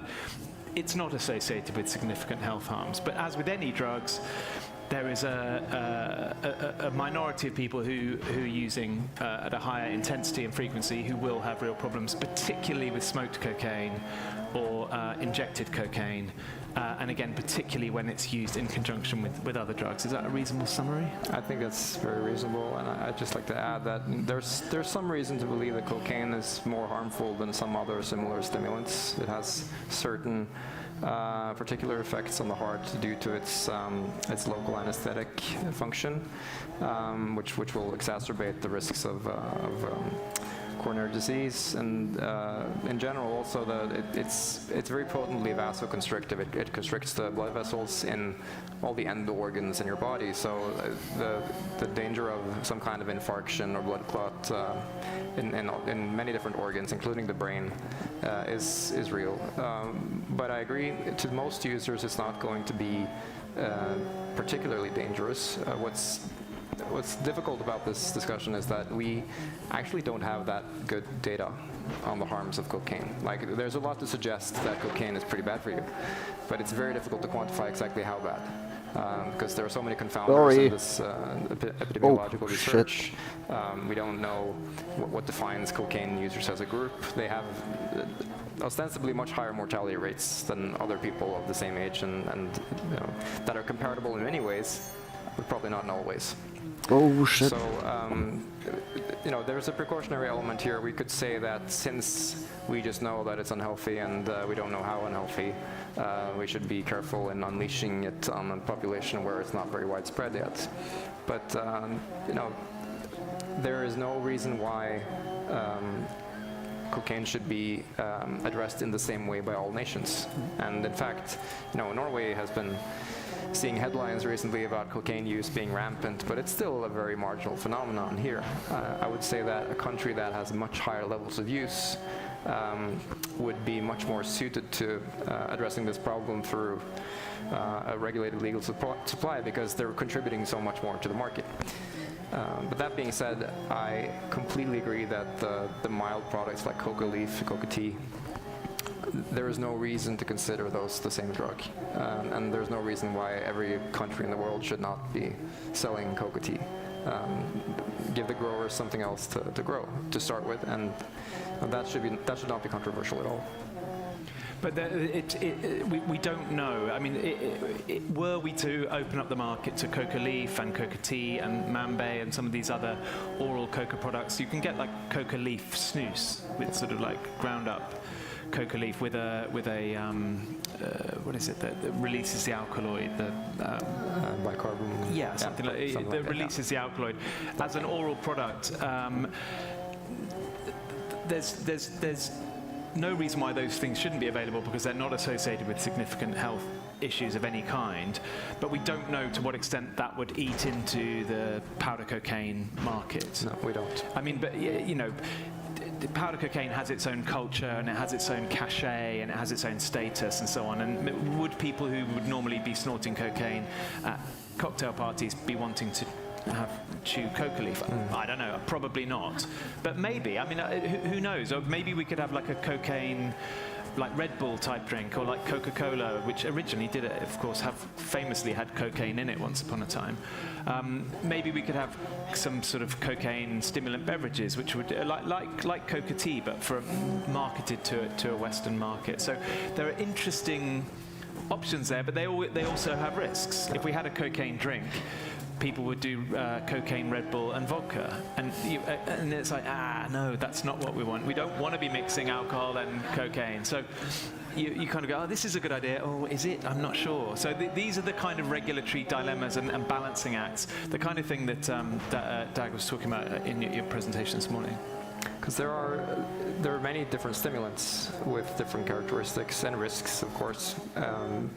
But it would be interesting to see if other stimulants could have some of the same appeal as cocaine, but be less conducive to concomitant alcohol use, for instance. If people are using, say methadone or cathinone or MDMA or some MDMA-like stimulant, what are the chances that they will still be drinking a lot? Or low-dose psychedelics in recreational settings, 2CB or small doses of psilocybin, which are a kind of psychostimulant. Yeah, low-dose LSD. They maybe play quite well in social settings. So again, I think the interaction of different drug markets and drug behaviors is something we need to look at, and you can't just look, do we legalize cocaine or not? Well, it depends what else is available, because people do substitute between stimulants and between different wider drug groups in terms of their drug choices in social settings, which we're mostly talking about here. But then also when you're looking at problematic crack and injected cocaine use, which is again where most of the public health harms take place with regards to cocaine, and also again coming back to the Pareto principle that Dag was talking about this morning, most of the cocaine market is actually crack. But by proportionally, cocaine powder is actually not, most of it is crack use, because you have this small number of people using loads of cocaine. So most of it is actually crack at smoked and injected cocaine is where the majority of the market is. If you look at the US, the prevalence of cocaine use at a population level has gone way down over the last 30 years. But the actual amount of cocaine being consumed has gone up massively because the market's shifted from powder cocaine to problematic crack use. If one were to find a particularly effective treatment for cocaine addiction, for which there is none, of which there are none today, that would probably alone make a huge impact into this market. Sure, there's no methadone sort of equivalent. There's no effective treatment, they've particularly effective. They've tried some stuff. They've tried dexamphetamine, they've tried modafinil, they've tried Ritalin, they've tried giving people coca leaf, and even giving people cannabis. Some of those things work a bit for some people, but there's no... Cocaine dependence is a very different beast to opioid dependence in terms of available treatment responses. Let's say there was the political will to legalize and regulate tomorrow. How do we go about doing that, and what are the risks? Well, I've written this book, which is available online. I'm not trying to sell it, by the way. If anyone's interested, you can download it as a PDF. I mean, we've come up with some proposals to begin a discussion. So I co-authored that book, by the way. It's not just me. I wrote it with Harvey Slade and James Nichols from Transform, just to be clear. To begin a discussion, because I fully understand that people find the idea of cocaine, legal cocaine, because they associate cocaine with so many bad things, whether it's ill health or gangsterism or cartels, whatever. The idea of legalizing cocaine is people have a gut reaction against it. Many do in the public debate, maybe not so much here, but we have to begin a discussion. What would it look like? And we've proposed a three-tiered model where you have effectively an open market for coca leaf, similar to, you'd market that like coffee or Red Bull. Basically, it would just be like a regulated supermarket product with health warnings and stuff on it. We'd have a very strict sort of pharmacy sales model for cocaine powder that would be an effective state monopoly. You would have rationed amounts. It would probably be a kind of membership cards basis, so you could only buy a certain amount per week or per month. It would be a pharmaceutical product with warnings, and we've done these like mocked up packaging, what that would look like, but basically like a pharmaceutical product. And then for crack and injected cocaine, you wouldn't have a retail model, you would have a harm reduction response. You would provide safe spaces for use, you'd provide safer inhalation kits, you'd provide access to services, the kind of things that we already do for crack users and people who inject opioids. So it's a three-tiered model. The idea being, like I've already said, that you would try and shift use towards the safer products. You would restrict cocaine powder you would make it available, but in a suitably restricted sort of ration pharmacy sales type model. and then you would have a health and harm reduction approach to crack cocaine. We thought that was a pragmatic starting point, but as I say, we have to be mindful that that would interact with all sorts of other drug markets. And me and Doug have been having a lot of discussions recently about how you would deal with the cocaine and alcohol problem in particular. You know, would you allow cocaine in sale or use in recreational settings? Because all recreational settings essentially have alcohol available. But we've also talked about could you have like dry nightclubs where you could use other drugs but not have alcohol? You could do that without regulation. You could just have this sanctuary place where people are allowed to, have raves and do whatever drug they want except alcohol. And see how much cocaine use would there be there? Jail them. I assume virtually none. So if anyone has some free time to organize something. But it's that kind of thinking, pragmatically thinking about how your regulation will interact with behaviors, but because regulation can change behavioral norms over time. But it doesn't happen fast. You couldn't just, legalize something, put something on the package, and expect everyone to change their behaviors. You have to carefully evaluate and take incremental steps. So when Doug was saying, I don't want to legalize cocaine and have it available in shops next to alcohol, obviously that's not what we're proposing. And that was a sort of rhetorical point. That's not what we're proposing. You would move slowly. So perhaps first you would open up a coca leaf, maybe oral coca products type market to start with. See how that progressed. Maybe have a pilot project for cocaine powder and have harm reduction services better attuned to crack and injected cocaine use as well. In fact, that is basically what was proposed in a bill that was tabled in the Colombian Senate 2 years ago. So just to be clear, this debate is not just purely theoretical, happening in transform books and conversations at drug policy conferences. It is happening in the real world. So this bill was tabled in the Colombian Senate. It never progressed because there was an election called, but one of the senators who was working on that bill was Gustavo Petro, who won the election and is now president of Colombia, and has spoke in favor of the bill that included a legal cocaine market. So the president of Colombia is now advocating for cocaine regulation. So this is a real debate happening in the real world at a high level. He tweeted Joe Biden a piece in The Economist saying it's time to legalize cocaine.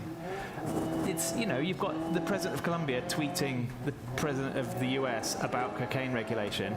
This is a real debate now. There's a big conference in Amsterdam in January about stimulant regulation with a bunch of mayors from all European cities. And the mayor of Bogota is coming over for it. There's a project underway, or being proposed at least, in Switzerland to look at, in Basel, I think, at municipal level, to look at possible regulation of cocaine. So it is beginning to happen, and these things do happen and can move quite fast. If you think about it, it was only 10 years ago, nowhere in the world had legalized cannabis. Nowhere. And then Colorado and Washington and Uruguay and Canada, and then 22 US states, and Mexico and South Africa and Thailand, and 5 countries in Europe now, and Malta. And 500 million people now live in legal cannabis jurisdictions. Nobody lived in a legal cannabis jurisdiction in the beginning of 2012. So things can move quite fast, and these change begins with these kinds of conversations and these kinds of debates. But it is happening now, and I think it's important for all of us to be having these discussions. How do we do it? How do we get it right? Is where the discussion needs to be. I'd just like to add that I agree with that type of regulatory framework, if cocaine were to be legally supplied. But I think one concern that a lot of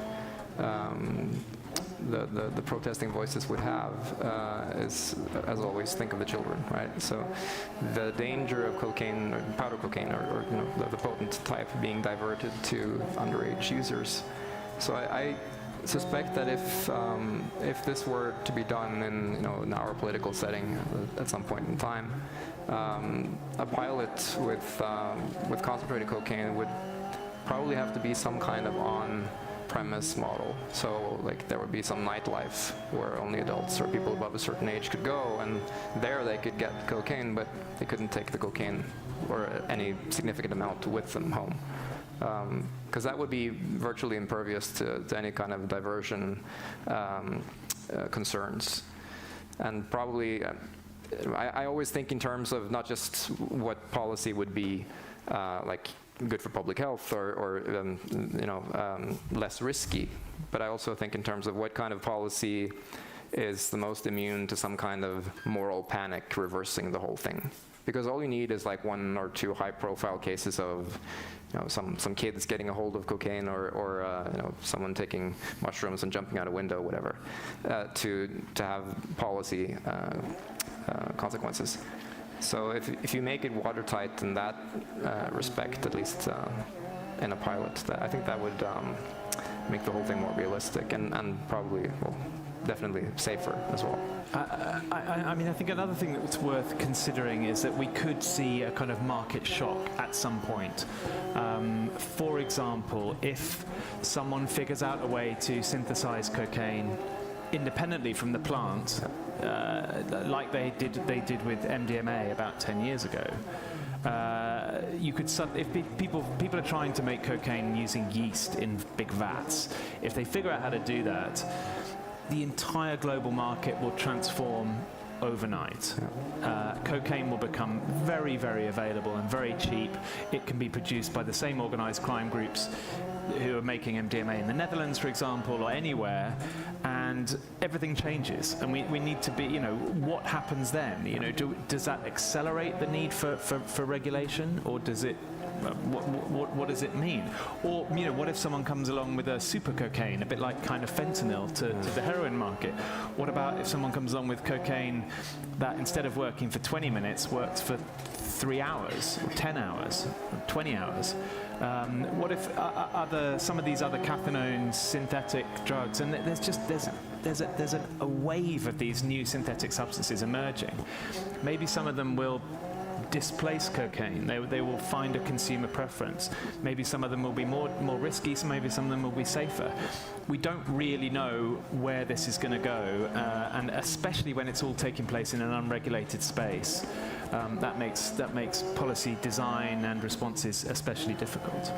I mean, in the same way that the futurists are worrying about the risks of CRISPR and quantum computers and protein folding and all these things making some very, very complicated chemistry all of a sudden just a piece of cake to anybody with a basement and spare time. We should assume that the drug reality is going to change at some point in the future, and things will become ubiquitous and impossible to stop. That doesn't mean we have to make them ubiquitous right now to get a head start, but it means we need to think about these possibilities, and we need to think about regulation that could address also that kind of future. You've discussed the potential consequences of new alternatives on the market and also the impact of regulation here in the West. But what happens to the rest of that supply chain? What happens to the farmers? What happens with the cartels if all of this changes? Have you got any thoughts on that? Well, I mean, from a cartel perspective, you could say, well, this is good because you're reducing one of their major sources of income, you're disempowering them. Hopefully, a lot of the bad things that they do in terms of undermining institutions and environmental damage, you're going to hear more about that later from Neil. A lot of those things could get reduced if we either regulated cocaine or if the cocaine market moved to a synthetic version. Although that would potentially open up other new organised crime activity. But the problem is, of course, that there are there's several million people, perhaps 2 million people who work in the illegal cocaine economy. who are not rich cartel bosses. They're not Pablo Escobars. These are mostly displaced people, people socially and economically marginalized people, living at the margins. It's a survival economy for them. They grow coca because they have few other alternatives, or they smuggle coca because they don't have any other options. And I think this is a development issue. This is an economic, it's a moral imperative that as we move towards a legally regulated market, we don't abandon these people who are already been, oppressed and abandoned in so many other ways. We need to be thinking about them and how we can make sure that they have alternative, sustainable livelihoods, whether that's in a legal coca economy in the future or whether it's some kind of other alternative sustainable growth. But absolutely, we can't just abandon those people because they're already victims of the war on drugs. We don't want to make them victims of the reform and legalization as well. Thank you very much, Paul and Dagfinn. Yeah, Steve. Steve, sorry. Thank you.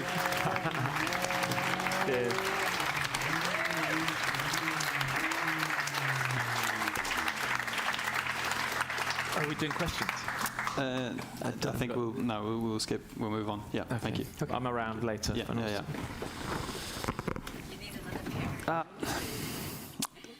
So, as many of you have been to the Nordic Reform Conference before know, each year we present a prestigious award to someone whose contribution to the field is worthy of special recognition. To present this year's Nordic Reform Award, please welcome to the stage Ina Rolls Spinanger.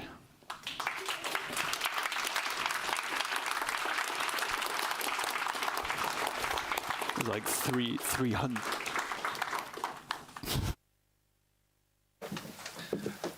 Yeah, I'm not Ina. I'm Halvard Hylbakk. I'm chairman of the board of the Association for Safer Drug Policy. And every second year we present the Nordic Reform Award to an individual or group who has made a significant contribution to creating safer, more effective and more humane drug policies. The very first recipient was the late Thorvald Stoltenberg, one of the first politicians in Norway to champion decriminalization. Motivated by his daughter's long battle with addiction, Thorvald recognized the damaging effects of criminalization on her and countless others in similar situations. In 2019, the award was conferred upon Bent Høie, Norway's Minister of Health from the Conservative Party. Høie's efforts succeeded in shifting not only his party stance, but also the positions of the government and parliament. Owing to him, decriminalization became a feasible option in Norway. As many of you are aware, the Norwegian Parliament rejected decriminalization in 2021. Funding for harm reduction services remains scarce, and our current government seems wedded to a punitive, just say no approach to drug use. It can be disheartening, leading us to question whether our endeavors to end the war on drugs are futile. This year's Nordic Reform Award goes to someone who reignites our hope, reminding us that progress is still being made, albeit slowly. Acknowledging the global nature of our movement, we are awarding this honor internationally for the first time. This year's laureate has tirelessly advocated for decriminalization in her native Iceland. She has proposed decriminalization in Parliament 5 times annually since 2019, with the most recent proposal still awaiting a vote. Irrespective of the outcome, she has undeniably advanced the public dialogue in a positive direction. While others have kept silent, she has been at the forefront, tirelessly advocating for the termination of the drug war. We are optimistic that her work in Iceland will not only succeed, but also serve as a beacon, encouraging the rest of the Nordic countries to take similar action. So please join me in welcoming to the stage this year's Nordic Reform Award recipient, Halldóra Mogensen.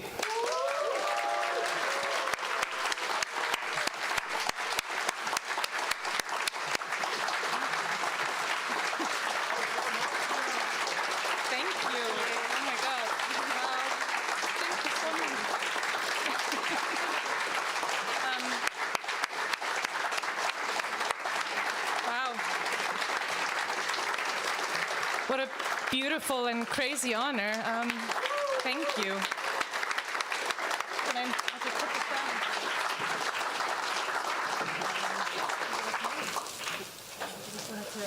put these here. I don't know, I wanted to say a few words. This is beautiful. Thank you. It has never made sense to me that drug use is a police issue. It never did. But there are so many things in this world that never made sense to me, and this is just one of them. But I remember the first time I saw, I don't know if everyone in here knows Johan Hari, but I saw Johan Hari's TED Talk for the first time where he said that the opposite of addiction isn't sobriety, but connection. And that really struck a deep chord within me because it surfaced a kind of obvious truth that not being sober is not really an issue. That's not the problem. Lack of consumer protection is a problem because it leads to illness, it leads to death. Lack of health care is a problem. Violation of citizens' rights is a problem, and stigmatization is a problem. Marginalization and disconnection is a problem, and most of the problems are caused by our current drug policies. You know, addiction is a problem. It isn't solved with our current drug policies. But addiction, it comes in many forms. We can form unhealthy relationships with all types of things. It's not just drugs. And punishing people, it just makes the problem worse. We use a lot of violence in our society. We use a lot of force. And violence, it isn't a solution to any problem. It's actually a lack of solutions that causes violence. So addiction, like so many other challenges we face, like declining mental health all over the world, that's a big challenge. I think this is a problem with the society we've created. It's not a problem with us, it's not a problem with the people. Our society is very, very sick, and it needs help. So Dagfinn spoke earlier of demand and how do we reduce demand. To me, the answer to that is very, very obvious. It's very easy. Implementing it might be a problem. But it has to do with how we make people's lives bearable, and not just bearable, how do we create conditions in which people can thrive? Because that's how we reduce demand and we reduce problems with drugs. And that's a big question, and there are a lot of solutions out there, but it's difficult to push the system in that direction. But we have to remember all the time that we've created this society, we've created all the systems, we've created our economic system, we've created the systems of wealth distribution or lack of system of wealth distribution and other things, and we can change it anytime. It's just a collective decision that us co-creators, humanity, can decide to do. Thank you so much for this award. I'm so honored, really. Thank you.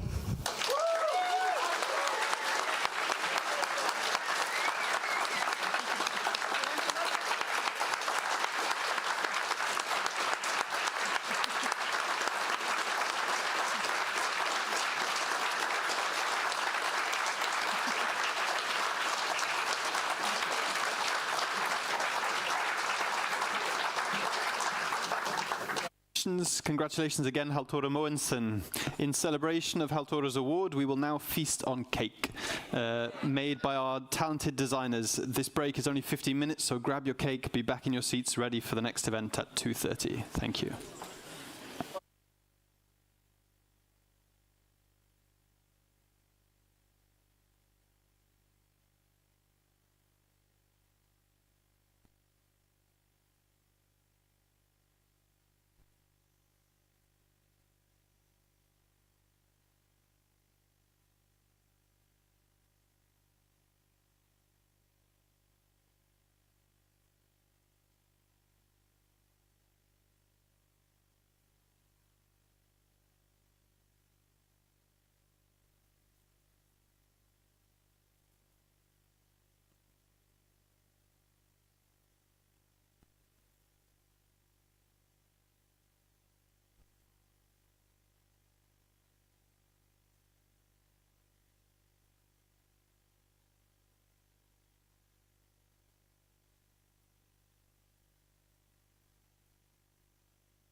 Alonso.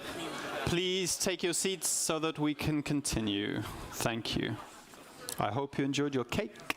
I had 2 slices. Whilst the damage caused to individuals by drug prohibition is hard to ignore, perhaps less obvious is the impact of the war on the drugs on the planet. Our next speaker has come to tell us that the news is not good. Neil Woods is a former undercover police officer from the UK, turned writer and international activist for drug law reform. He is chair of the European Law Enforcement Action Partnership, author of several books including Good Cop, Bad War, and a prominent voice in the global drug policy reform debate. Please welcome to the stage Neil Woods.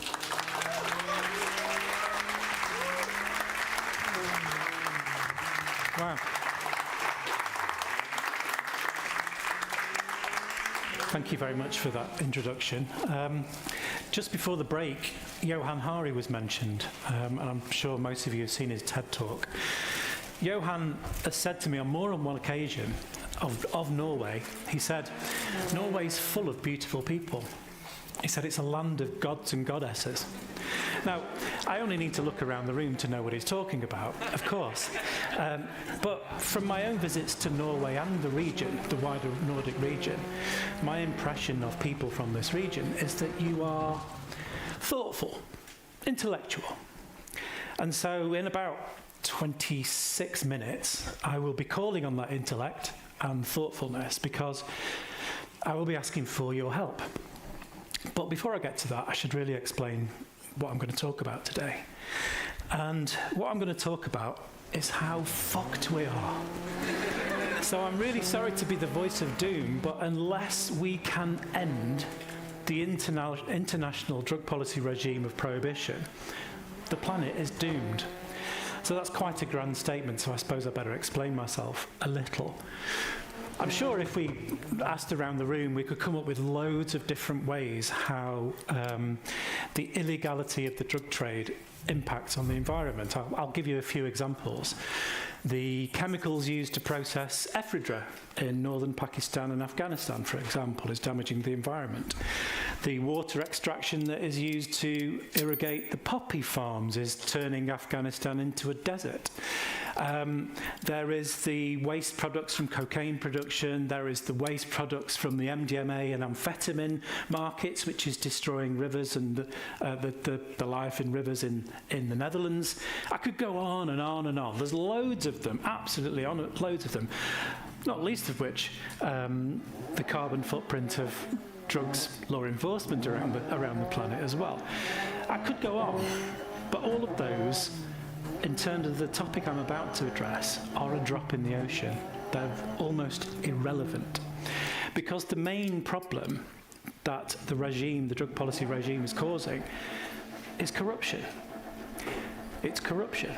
Now, it's actually really difficult to talk about corruption because in many audiences, people have such faith in their institutions, especially in the global north, especially in northern Europe.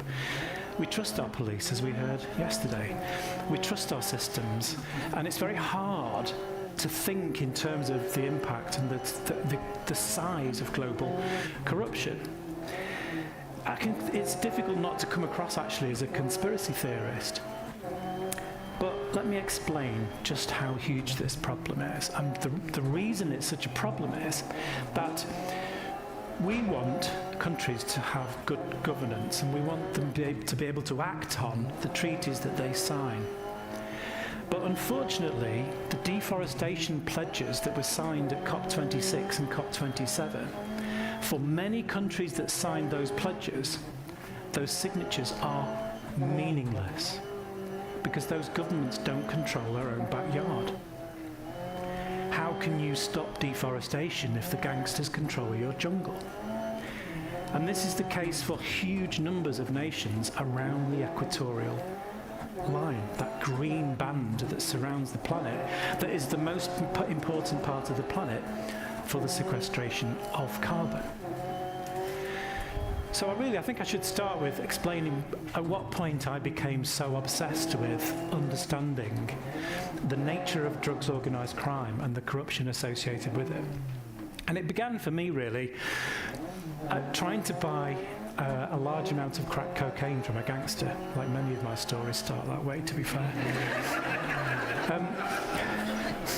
I'd been infiltrated, or tried to infiltrate, a drug dealing gang out of Nottingham in the UK called the Bestwood Cartel, run by a very infamous UK gangster called Colin Gunn. And I tried for weeks and weeks to get close to him, and eventually I got introduced to one of his lieutenants. When I went to meet this lieutenant, he was very suspicious of me, and he turned up in this car. And he turned up with his 12-year-old son in the passenger seat next to him. And the gangster, the lieutenant, was dressed identically to his son. They had the exact same two-piece tracksuit, the same Nike Air Max trainers, the same gold chain, the same shaved head. It was like his son was a mini-me. And clearly he'd taken him along. Maybe I didn't know it was like going to work with Daddy Day or something, but clearly he'd taken him along to show him what he did all day. And what it turns out he did that day was stick a blade into my crotch. He placed a knife into my bollocks while he interrogated me. And I can assure you, having a knife there is quite off-putting. In fact, it makes conversation quite difficult. So he interrogated me. He was suspicious of me. He was asking me why I was there, who I knew, who had sent him to him. All of those kind of stories. While his son looked eagerly on.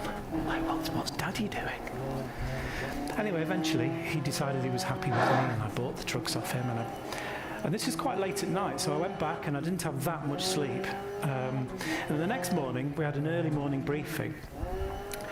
And 2 of my backup team had gone off sick. So that morning after, I was introduced to 2 new police officers that I'd not met before. I was not happy about that at all.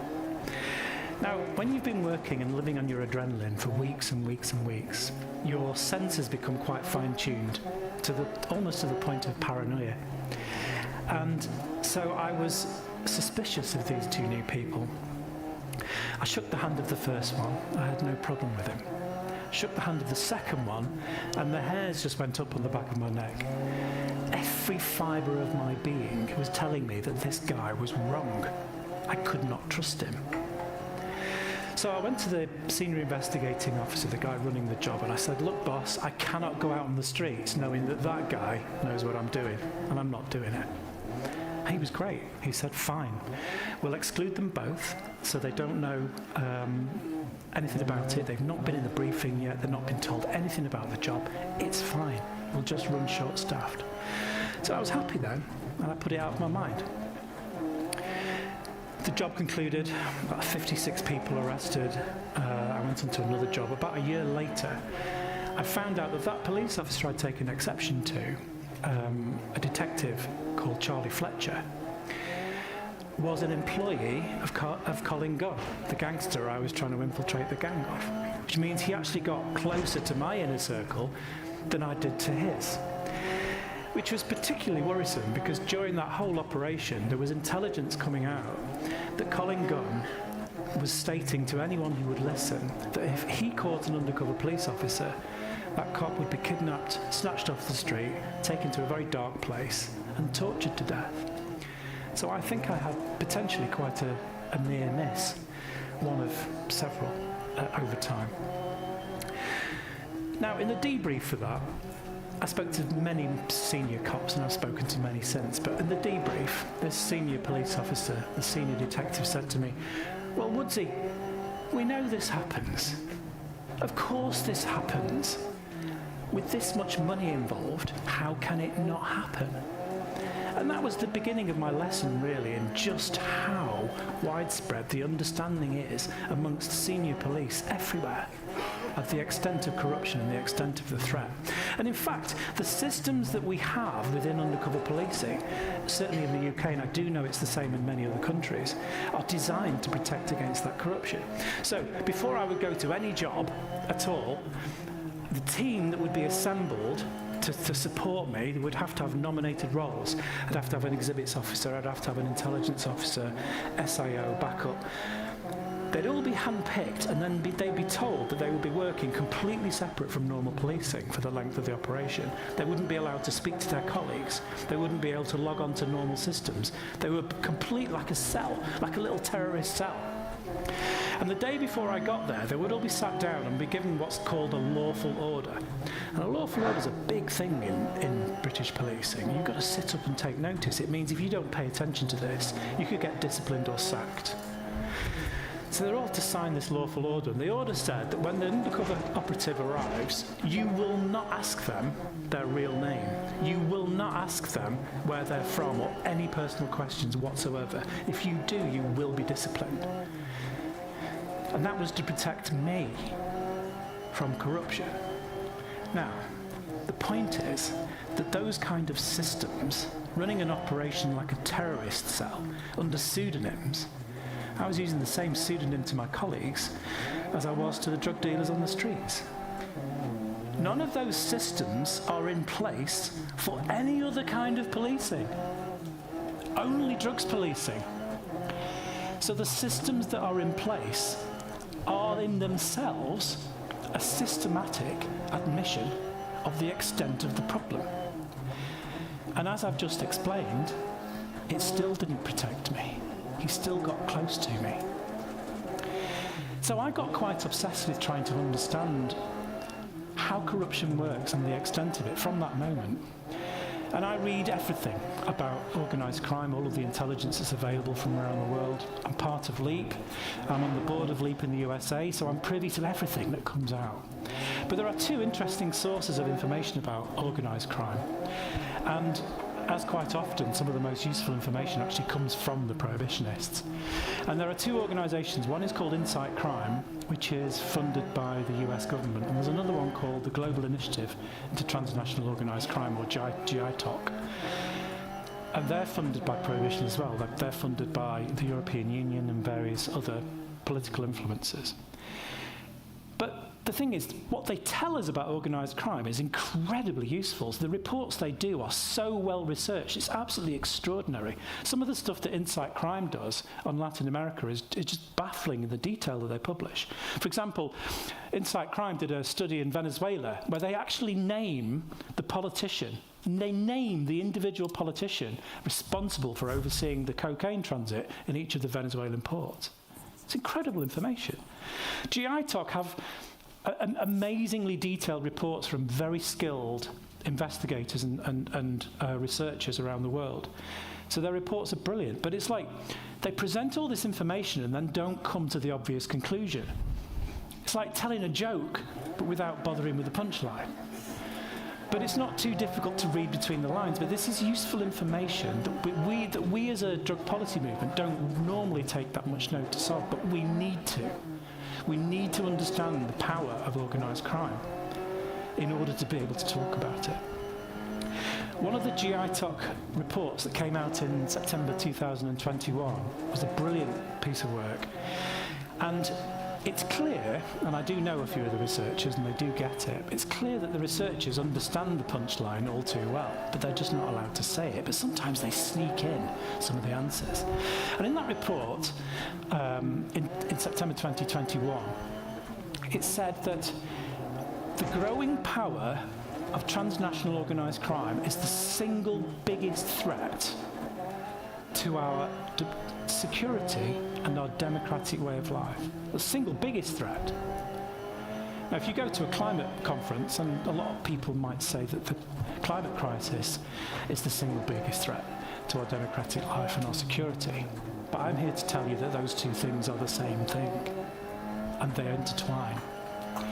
So the punchline in this report, though, that some researcher got in there, and he must have been really nervous slotting this line in, because there is a one-sentence paragraph in that report, and it says, "We call for a global reset of drug policy, a global reset in response to this threat." How they got that past their masters, I've got no idea, but I was very appreciative of it. So it's in knowing this extent of corruption, we need to understand what's caused it and what is causing it, because it is getting worse with every passing year. And the reason for that is the cops. It's the police's fault, or rather it's what we tell the police to do. So I'll explain the mechanism of how corruption has got worse. Okay, so say the police catch a heroin dealer who controls, this is very, very loose and theoretical, but the police catch a heroin dealer who controls half of the heroin supply in Oslo. The heroin dealer who is most able to take up that opportunity that is being created by the police is a dealer who controls the other half. So what we're doing by policing over time is we're creating monopolies, or we create cooperatives. That's what we're doing over time. Drugs policing sharpens the sword of organised crime. It makes it more ruthless, it makes it more violent, it makes it more efficient, but it also makes it more monopolised. And this happens all over the world. So a good example is the Mexican cartels. There used to be a lot more different drug dealing gangs in Mexico, but now there's 3 super cartels. We've done that by trying to police drugs internationally. And those cartels have a bigger GDP than most West African countries. The most important at the moment supply route of cocaine into Europe comes across the Atlantic into West Africa. And to make those supply routes work efficiently, many of those countries have been corrupted in their entirety. And the reason that organised crime corrupts an entire nation rather than just an individual politician or a customs official is because it's more efficient. It's much more efficient. And increasingly, with every passing day, this is happening. We're looking at the downfall of Ecuador as a genuine, viable democracy almost on a daily basis. But that's already happened in West Africa. But how does this impact on the environment? Well, if you've taken over a whole country or corrupted an entire country's political institutions in order to make your drug business more efficient, also means that blanket corruption means that you can do any other crime as well, because you've already paid for it with the drug money. So you can reinvest your drug money into illegal logging, illegal fishing, illegal gold mines. Whatever environmental harm, environmental crime that you want to commit, you can do now, because you own the state. You've already corrupted the systems.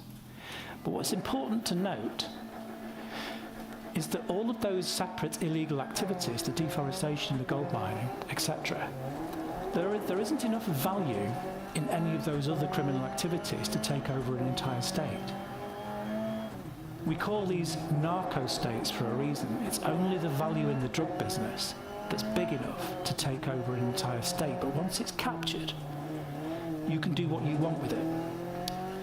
And there are very many tangible examples of the impact of that complete power around the world. But I'll give you a particular one. In Guinea, in April in 2001, the country of Guinea had the fastest deforestation, certainly in West Africa, possibly in the world. And then the civilian democratically elected government successfully stopped it. They shut down the logging companies, and they said, we're going to take our commitments to the world seriously and we're going to stop it. And it did. It reduced it massively. September of that year, there was a military coup. As soon as that coup took over, Guinea again became the fastest deforester in West Africa, possibly in the world, in the space of a few months. The money, I believe, there is no tangible proof of this, I am interpreting intelligence from all over the place. I believe that coup was paid for by drug money, and that Guinea is now entirely a narco-state. In fact, there is a clear indication that the military took over merely to become the biggest drug-dealing gang and to take the biggest advantage of the single biggest financial asset of that country. And you know what the single biggest financial asset of that country is? Money from the cocaine trade, the bribery. And now, no one is going to stop the deforestation in Guinea. Now, you can invite the Guinean government to the next COP, and you can point out to them if you want that, well, you signed to stop cutting the trees down, but you haven't done. They don't give a shit. The governance is gone. If we look at other hotspots, we look at Honduras. It's been a narco state for some time. We're obviously witnessing the collapse of Ecuador at the moment. And sometimes our opposition, prohibitionists, will say, no, this is nothing new. We've had military control and corruption in Colombia for a long time. We had the civil war with the Foch, and they're just a big bunch of gangsters. Yeah, okay, we've always had destabilization. We've always had military coups. It's an obvious colonial hangover. But no, this is new. This is new, and this is recent. This is happening in the last few years. We have made organised crime truly transnational by our efforts to deal with drugs through policing rather than through health interventions. We've caused this, we've done this collectively. The National Crime Agency in the UK, they produce a brilliant report every year called the Strategic Assessment into Transnational Organised Crime. And in 2 of these reports in recent years, they've made a brilliant analysis and conclusion that the money from the illicit drugs trade is routinely reinvested into other forms of criminality. Routinely. But what that means really, if you reframe that, it means that the value in the drug market makes other crime possible. All crime. Now, we all know, if you want to be an entrepreneur, if you want to start a business, you need startup funds, you need investment. So if you want to set up a people trafficking business or a counterfeiting business, you can't go to the bank. But the value in the drug markets are the bank for everything else that organised crime do. So when you hear a prohibitionist, quite often a senior cop will say this, when they say, oh no, we've got to keep arresting drug dealers because if we don't, organised crime, if we suddenly took legal control of the drug markets, organised crime would just go and do something else. No, that's bollocks. You don't create the opportunity for other crimes by shutting down the opportunity for another crime. You don't. Because where opportunities are already there, those crimes are already happening. Crime isn't caused by criminals. It's caused by opportunity. But what the value of the illicit drug market does, and bear in mind it's the 4th or 5th, the whole of the drug markets together, it's the 4th or 5th biggest trade in the world. It's bigger than textiles. We're all wearing textiles, right? It gives you an idea of the scale. That is incredible power, incredible political power, but it's also incredible reinvestment power into other crimes. So it's an important piece of evidence and observation from the National Crime Agency, but we have to apply that to what's happening with the environment.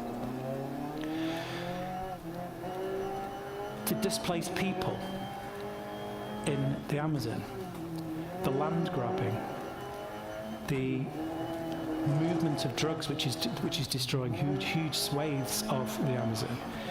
This is all drugs organised crime, but the reason that they can do that is because they have the power. And they have the power because they have the money. It is that simple. We have to see this in economic terms. In terms of cocaine, there is something very dramatic going on, and there are news stories, not just in Norway, there's news stories in Ireland. I did an interview for Irish radio the other week. All over Europe, there is an increased prevalence of cocaine consumption and evidence of an increased demand. There is a rising demand both in Europe, Southeast Asia, all over the world for cocaine. In the last 12 months, the cocaine supply, the amount out there ready to be sold, has gone up 35%, according to criminal intelligence. 35%.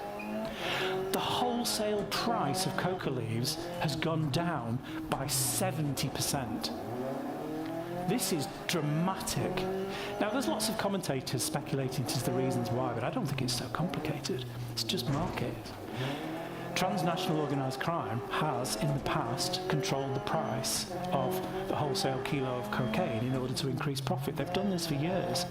But the thing is, now, organised crime is truly transnational. Organised crime groups in the Netherlands and the UK are now working with some Italian mafia. That would not have happened 5 years ago. It's the West Balkans effect. The Albanians have forced everybody to become more cooperative. And this means that they have the power to decide to massively increase the supply. Because what's happened? It's now routine, normal, to get a gram of cocaine that's 100% pure. All the way down the west coast of the USA, British Columbia, Northern Europe, it's quite normal to get 100% pure, which means in real terms, it's an incredible price drop in a very short amount of time. Now, why that's important is that this is not good news for governments, because if organised crime are speculating on increasing demand further to make more money, then we know now where that money is going to be reinvested. So there's an urgency here. So with that urgency in mind, about 2.5 years ago, 3 years ago, I chatted with a friend of mine, Clemmy James, the brilliant Clemmy James of Health Poverty Action, and we were discussing the details of this and some of the evidence. And we spent some time trying to work out what we should do about it. And so we talked about forming a coalition, and that coalition now exists. Now, unfortunately, we have the rather clumsy name at the moment of the Drug Policy Reform and Environmental Justice Coalition.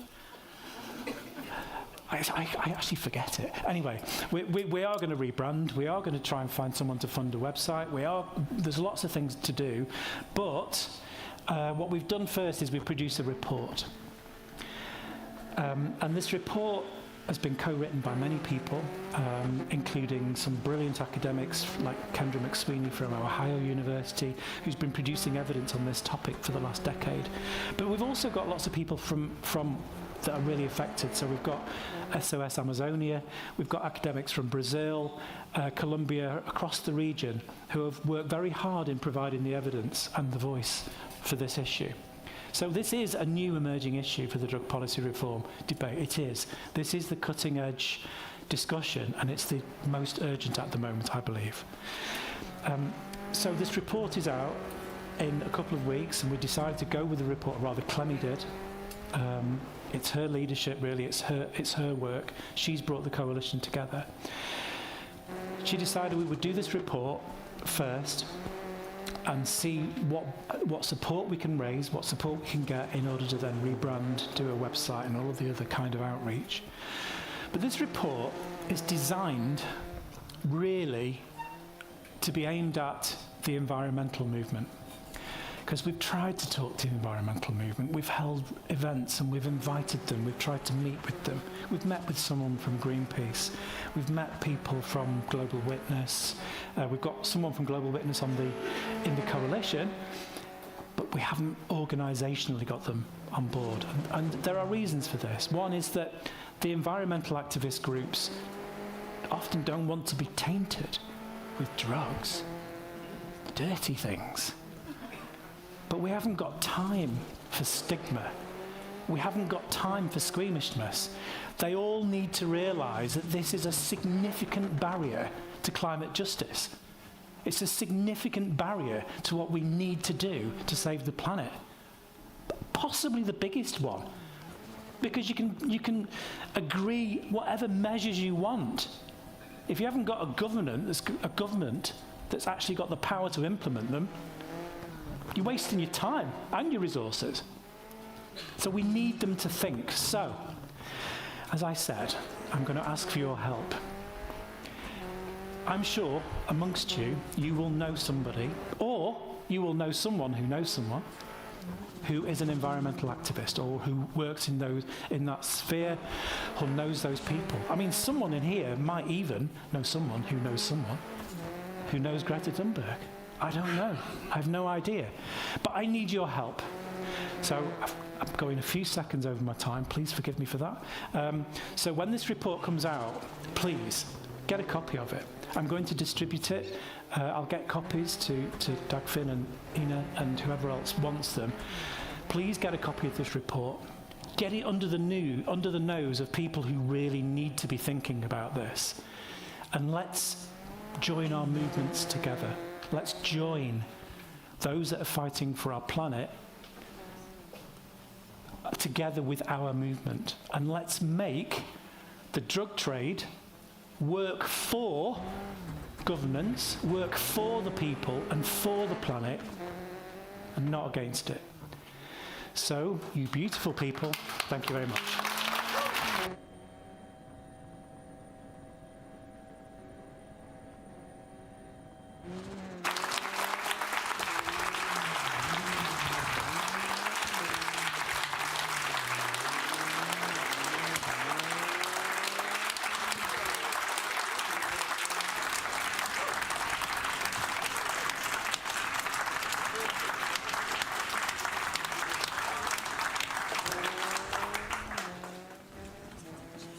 Thank you, Neil. So here to round off the conference, we have another Brit, stand-up comedian Jim Swan. Since his debut in 2012, he's performed twice at the Edinburgh Fringe Festival, appeared on Comedy Central. No, shut up! You're embarrassing me. Okay, more embarrassment then? Say some guy who's never done stand-up ever. This is his first time doing stand-up. Please be very kind and supportive, Jim Swan.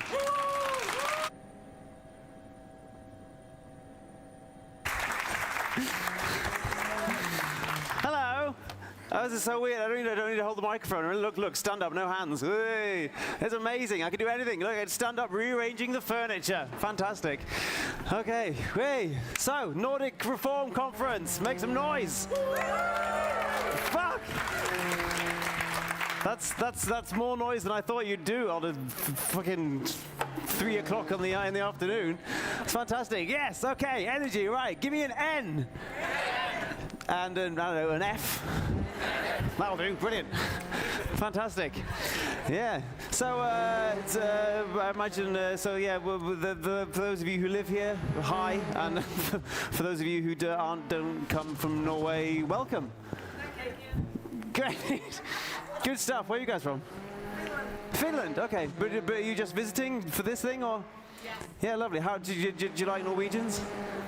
Of course, yes. Just wait to the after party. Whoa, that's going to be amazing. How long have you been to Norway before? Yeah. Have you heard the Norwegian birthday song? You haven't heard the Norwegian? The Norwegian birthday song is amazing. Am I right? The Norwegian, it's just shits all over the English birthday song. I feel like the English birthday song was like written at the last minute by somebody who didn't really want to do the job. You know what I mean? Like, oh for fuck, I don't know. Happy birthday to you. Control C, Control V, Control V, Control V, Control V, Control. I've done it. What do you reckon? Yeah, I know, but I thought less is more, you know. But the Norwegian birthday song is like a fucking roller coaster, you know. It's all over the place, you know. It's got a bridge. It's got 2 verses. It's got car chases and lightsaber duels. It's incredible, you know. It's like hooray for you, whose year it is filling.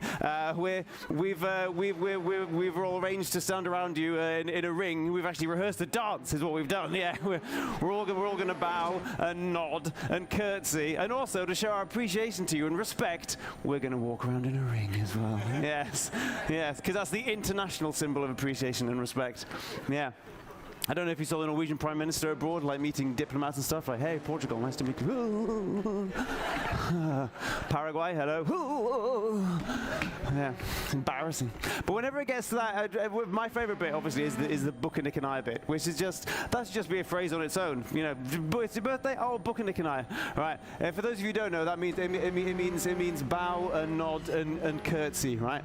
And when people are singing it with kids, then everybody does like the dance. They go bow and nod and curtsy. But then when you're like, it's somebody's like 30th birthday party, and it approaches that bit in the song, everybody looks at each other out the corner of their eyes going, are we gonna do the dance?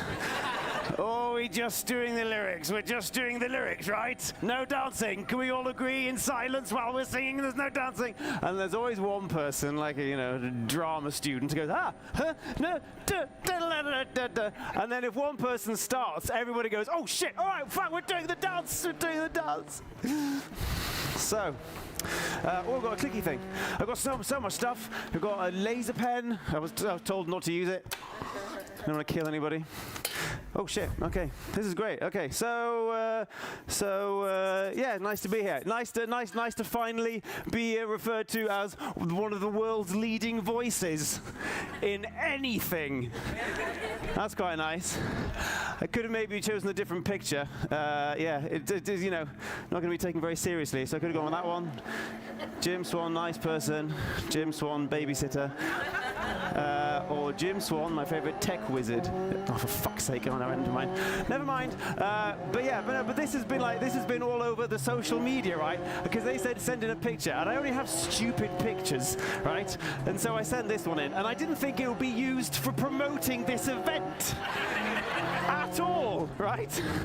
So I'm like flipping through Instagram, you know, doom scrolling, and that comes up, and it just says, you know, förening trygghetryckspolitik, you know, which translates to this thing, right? And it says, join to learn what can be done to minimize the harms caused by both drug use and current drug policies.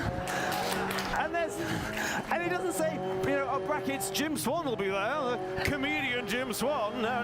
It's just look at this fucking freak. Unbelievable.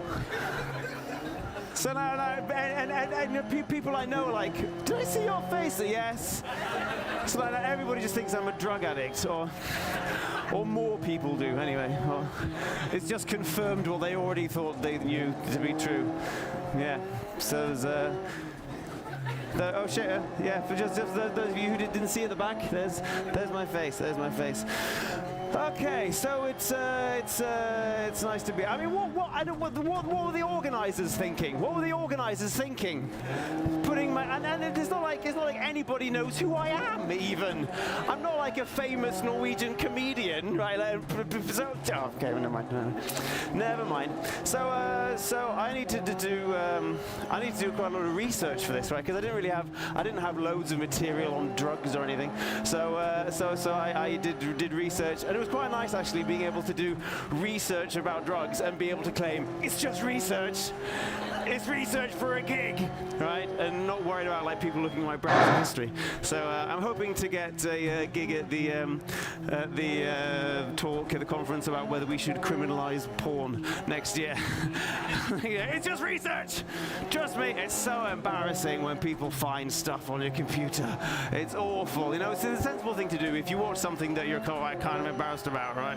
Is that you should just delete it from the history immediately. But I can never be bothered to do that, so I'll just like wait and let it go like half a year and then just delete everything, which looks a bit suspicious when someone goes onto your computer and they go, oh, I see you've never been on the internet. No, definitely haven't been looking at porn because I've never used the internet. What's internet? I don't know what you're talking about. Yeah. Yeah, so that's that. And people have been doing drugs forever. This is AI. How good is that? It's brilliant. Although it's kind of funny because like this joint thing just turns into the lip, but that isn't actually that isn't what they did back in the day. But it was like, you know, oh, temperature warning. Is everybody okay? Good, right, okay, great.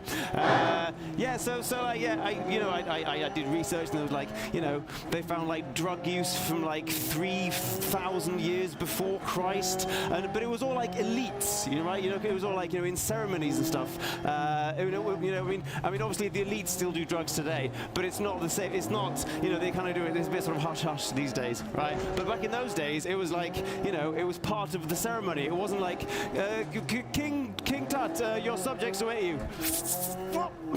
Okay, yeah. Hello, everybody. Hi, sorry. And yeah, you know what I mean? No, that's fair enough. I'm normally funnier than this. That's all right. So, what else have I got here? Yeah, so, yeah, and like mushrooms. This is from like, did anybody seen this before? It's terrifying. It's horrible, right? It's covered in mushrooms, but this is like, I don't know, it goes like way back. What is it, like 1970s or something? It's really old. Super old. No, it's like thousands of years old. And these are from like, I don't know, does anybody know where they're from? Mexico, yeah, probably, yeah, I don't know. But you know, quite obvious what they are, you know. And I don't know. I mean, they look like mushrooms, but it's quite possible they had, you know, other uses. I don't know. Use your imagination.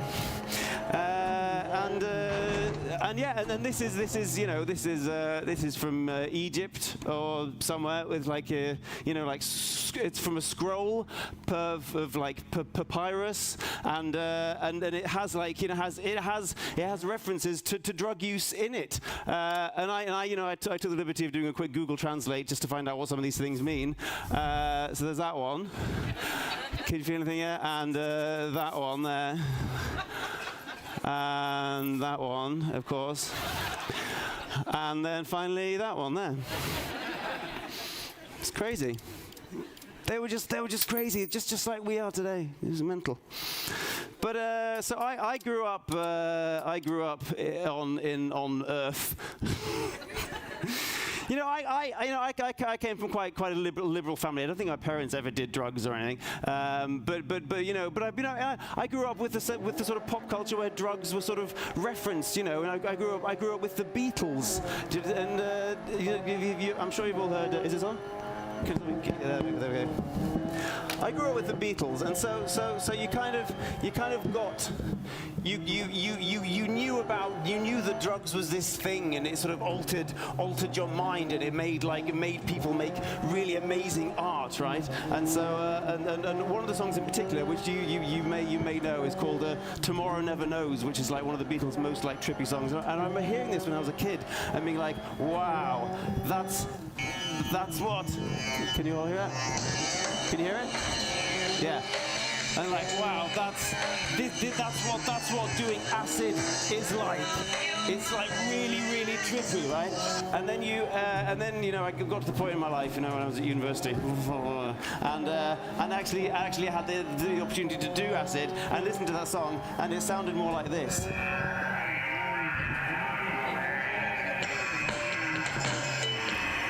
You know, just a bit scary. Not nice at all. It was just weird. So I realized that, you know, culture had lied to me. But that was, yeah, that took me about a day. Pretty happy about that. But so yeah, so you know, I grew up in Norway, but I moved back to England and went to university there, and you know, there was never any drugs when I was growing up in Norway, but when I moved back to England, suddenly they were just everywhere, right? And I remember us learning about like saying like no to cigarettes and saying no to alcohol, right? When I was a kid in Norwegian school, but there was never any mention of like saying no to drugs or anything. So I was like, okay, oh well, they didn't tell us to not say no. But I like this. I love this. Just say no. Like if you learn that once at school, then that's all you need. Just say no. Like you're going to be in a situation when you're, I don't know, like, you know, 19, 20, you know, hanging out with some friends, and suddenly there's like a joint going around, and suddenly something just kicks in, and you go, no, thank you, no, I do not want to partake in your drugs. And then they go, oh, sorry, I don't know what happened. What's going on? No, nothing. Did you want? No, I don't want any of your drugs. You know. So I didn't just say no. You know, I just said yes. I said yes, please. Yes, please. I would love, because I felt it was kind of like a local dish. You know what I mean? Like, would you try it? Oh, go on, I'll try it. Well, what is it? Weed? Is that how I'm pronouncing it right? Weed. Interesting. Okay. So that's what I did. So I just, you know, in my very English upper middle class kind of way, I just said yes, please. One drugs, please. One drugs. So, well, I've got 7 minutes left. I've made so many slides. I'm never going to get through them all. That's crazy. Okay, I'll have to jump over that. I'll actually, so I went to uni in England. And I hung out with kind of sort of druggy people. I mean, they weren't, you know, drug addicts. Or maybe they were. They probably were, you know, but in a sort of socially acceptable way. But it was just a mess. It was just dirt and trash everywhere. It looked like a crack den, but it was just students, really. But that's what English students are just disgusting. And you've got, like, you've got wall-to-wall carpet fucking everywhere. It's just wall-to-wall carpet in the kitchen, wall-to-wall carpet, in the bathroom, wall-to-wall carpet, all the way up to the toilet, wall-to-wall carpet, up the toilet bowl, up the down below, under the water level, wall-to-wall carpet, everywhere. And so I'd go to my friend's house, and they'd make dinner and eat off all the plates, and then they wouldn't wash the plates, and then when there were no plates left, then they'd just eat out of the pans, and then when there were no pans left, they'd eat out of the lids of the pans, right? And then I came round to my friend's house once, and I swear he was sitting on the couch eating spaghetti bolognese off a stop sign. Like, just, when you've eaten everything up and you scrape the sauce off, there's a big word glaring at you there. Stop! Stop! Do the washing up! Unbelievable. But I feel like I was always quite responsible with my drug taking. Back at uni. I never did drugs and drove a car. I didn't have a license, so that would have been a bit stupid. Doing drugs and driving when you have a license is one thing, but if you get in a car and you're on ketamine or something and you don't have a license, you've got to have some pretty big balls and good at explaining when the police come. I don't have a license. I'm just, it's okay, we're not going to arrest you because you're just sitting in a car park with no trousers on in a car. Fine then. So, yeah. But drugs are, they're incredibly available. It's so easy to get drugs. It's mental how easy it is to get drugs. Look, I got a number from a friend. He said you can use this number, so text, can I have, I don't know what's normal, 15 grams of coke? Is that, I guess, yeah, and then send, yeah, and then, and just wait. God, they make it look so easy on Breaking Bad. Come on! Oh, never mind. Fine, fuck. So, did anybody see this?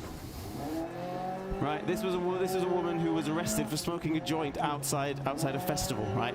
And she was taken to the police station and made to get undressed and squat, right, to see if anything came out. And I just like the idea that they think that this woman was at home and shoved a joint up her arse and was then going to go into a festival and then go into a porta potty and press it out and then look for it in the mountain of poo in the portable toilet and then take it out and light it and share it with her friends. Okay, do you want some, is that the rectum one or the, yeah, it's the bum one, yeah. Do you want some of the bum joint? No, I'm good. I'm good. It's ridiculous. I was stopped at Torp, the airport, and they said, that guy, obviously that guy, obviously him, and they stopped me and they went through my stuff and they said, okay, do you have any drugs in you, right? Like, do you have anything up you? And I said, no. And they said, if you do, it's easier if you just tell us the truth now, right? And I said, okay, I don't. I don't have any at me. And they went, okay. And then they took me to this room, right, which was quite nice of them. Took me to a room, and I was made to undress. And as I was undressing, the policeman had the nerve to say, "Just so you know, this is as uncomfortable for me as it is for you." Is it? Is it really? You must be having an awful time. It must be terrible. And I was made to get undressed and then squat as well. And then, yeah, nothing came out. And they said, all right, thanks, sorry for wasting your time. What else we got then? We've got, oh, mushrooms, there's no time for that. I was going to say, yeah, these are illegal. They're illegal! How crazy is that? Something that grows in the nature is illegal. You know, and I don't know how it works. If it's like, if you eat them straight from the ground, are you in possession of them? Does that count as having them in your possession? Or if the police come, they can say, oh no, they're not in my possession, but I'm in their possession. Yeah. And they stick you in prison. You go, yeah, so you think you put me in prison, but really you're in prison. You're in the prison of your own beliefs, frankly. Guys, I think I've got like a minute left, but the rest of this slideshow is rubbish. So I think should we just leave it there? Should we leave it there? Right. What? Okay. One more. I don't really have anything else. There was some more mushroom stuff. What else have we got? Yeah, okay. I've got a little bit more time. I've got 55 seconds. I was reading about like what you should do if somebody has been poisoned by psychedelic mushrooms. That's what they like on health websites. It says if you've been poisoned by this, and they said you should go to the doctor. Now, I mean, if I'm sure any of you who have been to a hospital waiting room will know that it's the worst place to be in sober. Okay, so having to be there while you're on mushrooms seems like a really, really bad idea. And then there's like all these lists of all these drugs they could give you, and you've got like strangers looking in your face and giving you drugs and making you swallow shit. And no, that's not what you want at all. You want someone to like this. That's where you want to be. Although, to be honest, I've probably been more places like this where there's just full of some sort of insufferable hippie. So that isn't really where you want to be at all. Where you really want to be is somewhere like this. The Norwegian countryside, sort of between August and October, which is incidentally exactly when the mushrooms are available and grow. So yeah, that's my advice to you guys.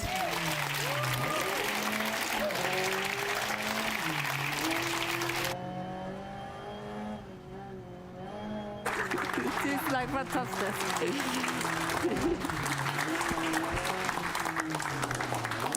Thank you very much, Jim. We're nearly done, but just before we finish, we will have a word from the people who set up the booth upstairs. I've heard that many of you have gone and checked it out. This Just Say No, dispatches from an alternative reality where the war on drugs never happened. This project was put together by the designers Isak Gundurdsson, Natalia Moisech, and Enrique Encinas. Yes, okay.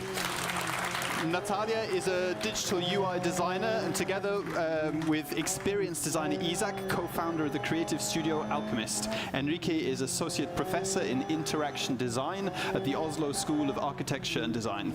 Their project was to create a playful and creative experience which could help us imagine and co-create more responsible, safer, and more humane futures together. Please welcome to the stage Natalia, Isak, and Enrique. No pressure.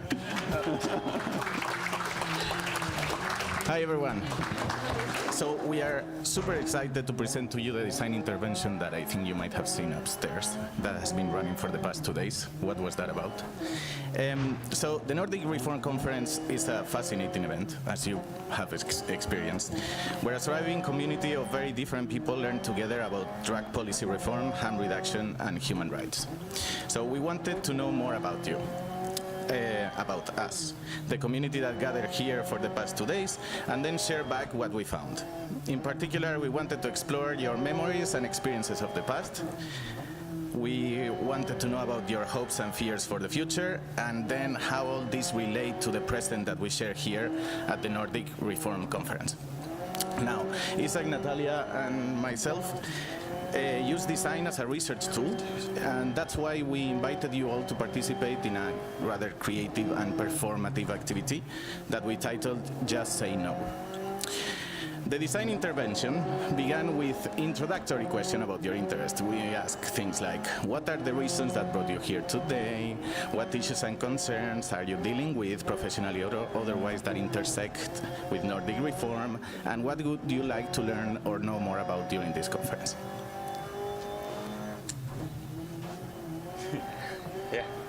Okay, I started moving a little bit late. Let's finish it first. It's I was silent. Oh, this is way awkward. Soon, just second left. Okay, good. Yes, and then we invited you into an alternate timeline that we created, where the war on drugs never happened. We did this by simple exhibition design. We sort of created a space where you come in, there's a screen telling you this video, and we just replaced plants with Lego plants to make it feel. Put a carpet. And put a carpet. Felt like a different reality.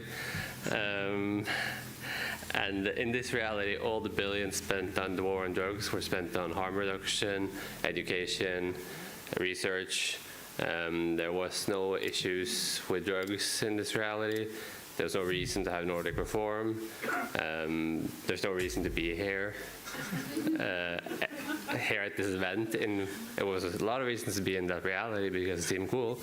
But yet we wanted to find out the deeper meaning of what drove all of you to come here, except drugs. So by sort of putting you into this alternate space, we asked you, there is still an event going on. What is it? And why are you here? To try to figure out the underlying motivation and drive that got you here. And we got a lot of interesting replies. Yes.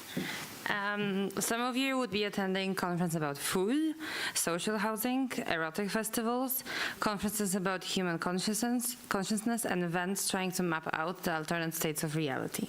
Many of you would like to help people get better at analytical thinking and active listening to tackle topics, such topics as how we think about human nature, how we create laws and norms, and how we govern. Again, as designers, we turn the insights you shared with us into a visual narrative, and those are some of the examples based on your answers that we just put through Midjourney. And yeah. And then the last question that we asked was about what would need to happen in the real world so that you could make this transition from drug policy reform to the conferences that you mentioned earlier. And what we heard back is that you all would be able to move forward, but only if you would feel like there's no need to repeat, explain, and educate people about why the current situation is just not working, what is harm reduction, why we need harm reduction initiatives, and why we should, at the very least, try to change how the current situation looks like. And it became clear that we would all really appreciate reaching a place where we don't have to say all over again the same thing using different words to the same people. So we already talked about how can we improve it, so we hope we can do it next time. And thank you everyone for joining us on the trip to the alternative reality and sharing with us what you have discovered. Thank you so much.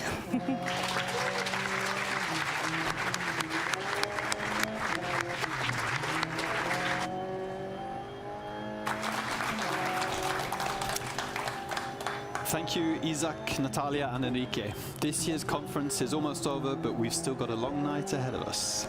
So if you haven't done so already, please book your after-party ticket or get it on the info desk. But before we go and put on our dancing shoes, Ina will share a few closing remarks. Please welcome Ina.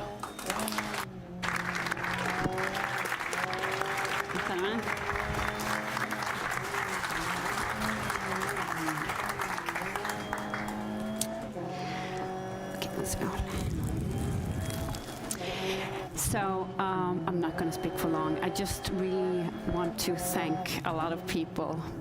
So I want to start with thanking on behalf of Safer Drug Policies in Norway. I want to thank you, all the speakers and panelists. You are so great. I got so much positive feedback from the audience, and I hope you also felt the love from the room after your talks.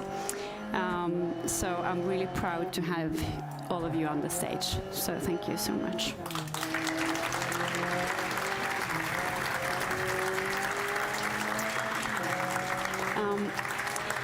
So this conference is actually partly funded by, or mostly funded by the Norwegian Health Directorate, which we are very grateful for.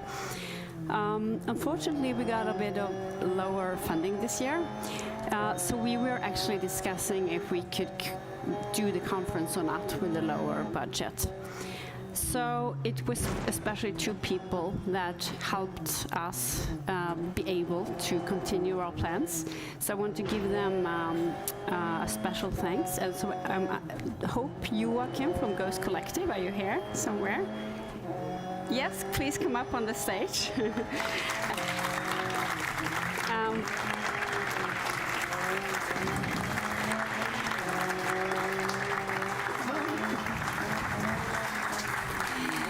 Thank you so much.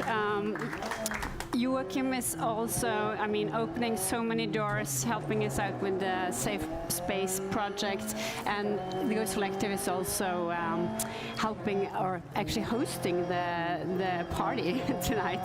So without them, there wouldn't be a party either. So I'm really, really thankful.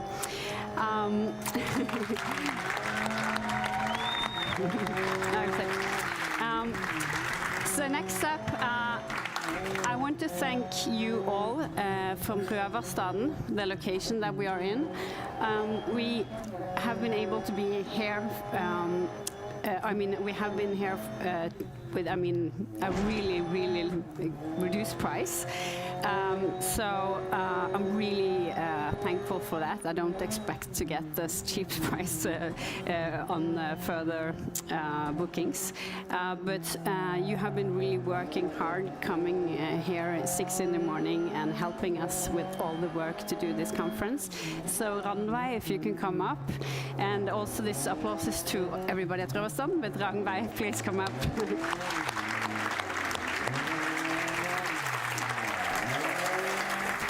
Ranveig? Okay.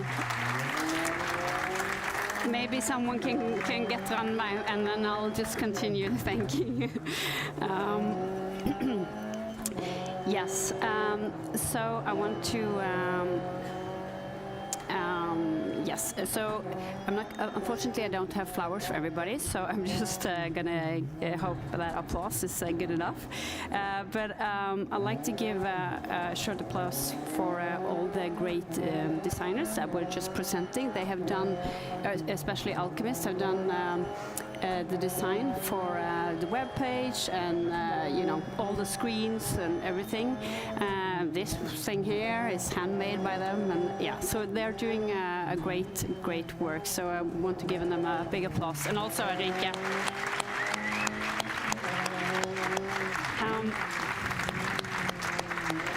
It might be difficult to see you guys in the back, but Mats is doing the sound, and Danning is doing the streaming and all the video production. So thank you.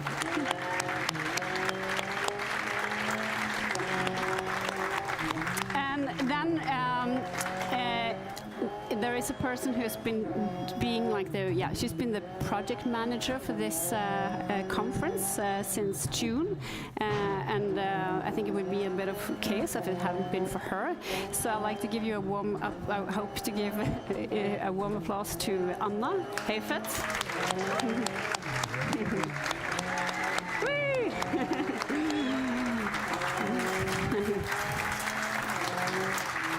So, yeah.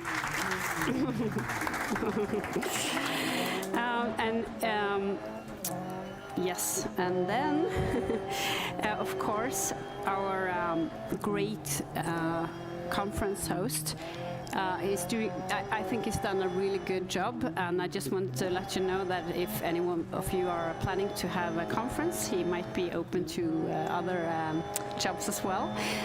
So I want to give, if you can give a warm applause to Dominic. Right there. Thank you so much. Thank you. Thank you.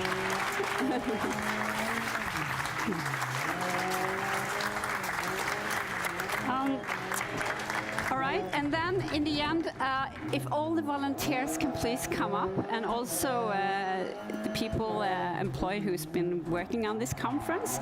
So if Signe and Lars and Emil and everybody else can come up on the stage, I think you really deserve a warm applause as well, because you're doing so much good work on the conference.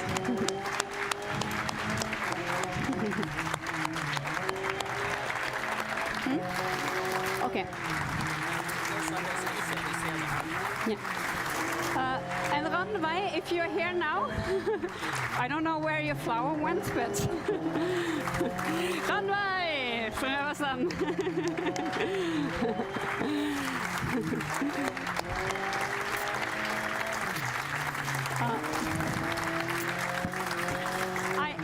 And then I hope I remember everybody, but in the end, I just wanted to thank you all in the audience. Of course, there's no conference without an audience, but it's also, for each year, it feels like it's not just random people coming, it feels almost like meeting a family again. It's so many people attending this conference again and again, and also it's really warming my heart to see so many people coming from other countries. So a special thanks to you coming from Finland, and to people coming from Iceland and Denmark and Sweden and other countries. Thank you so much. I really look forward to see you hopefully again in 2 years, and then it's I guess just to wait for the party. So I hope to see you all at the party today.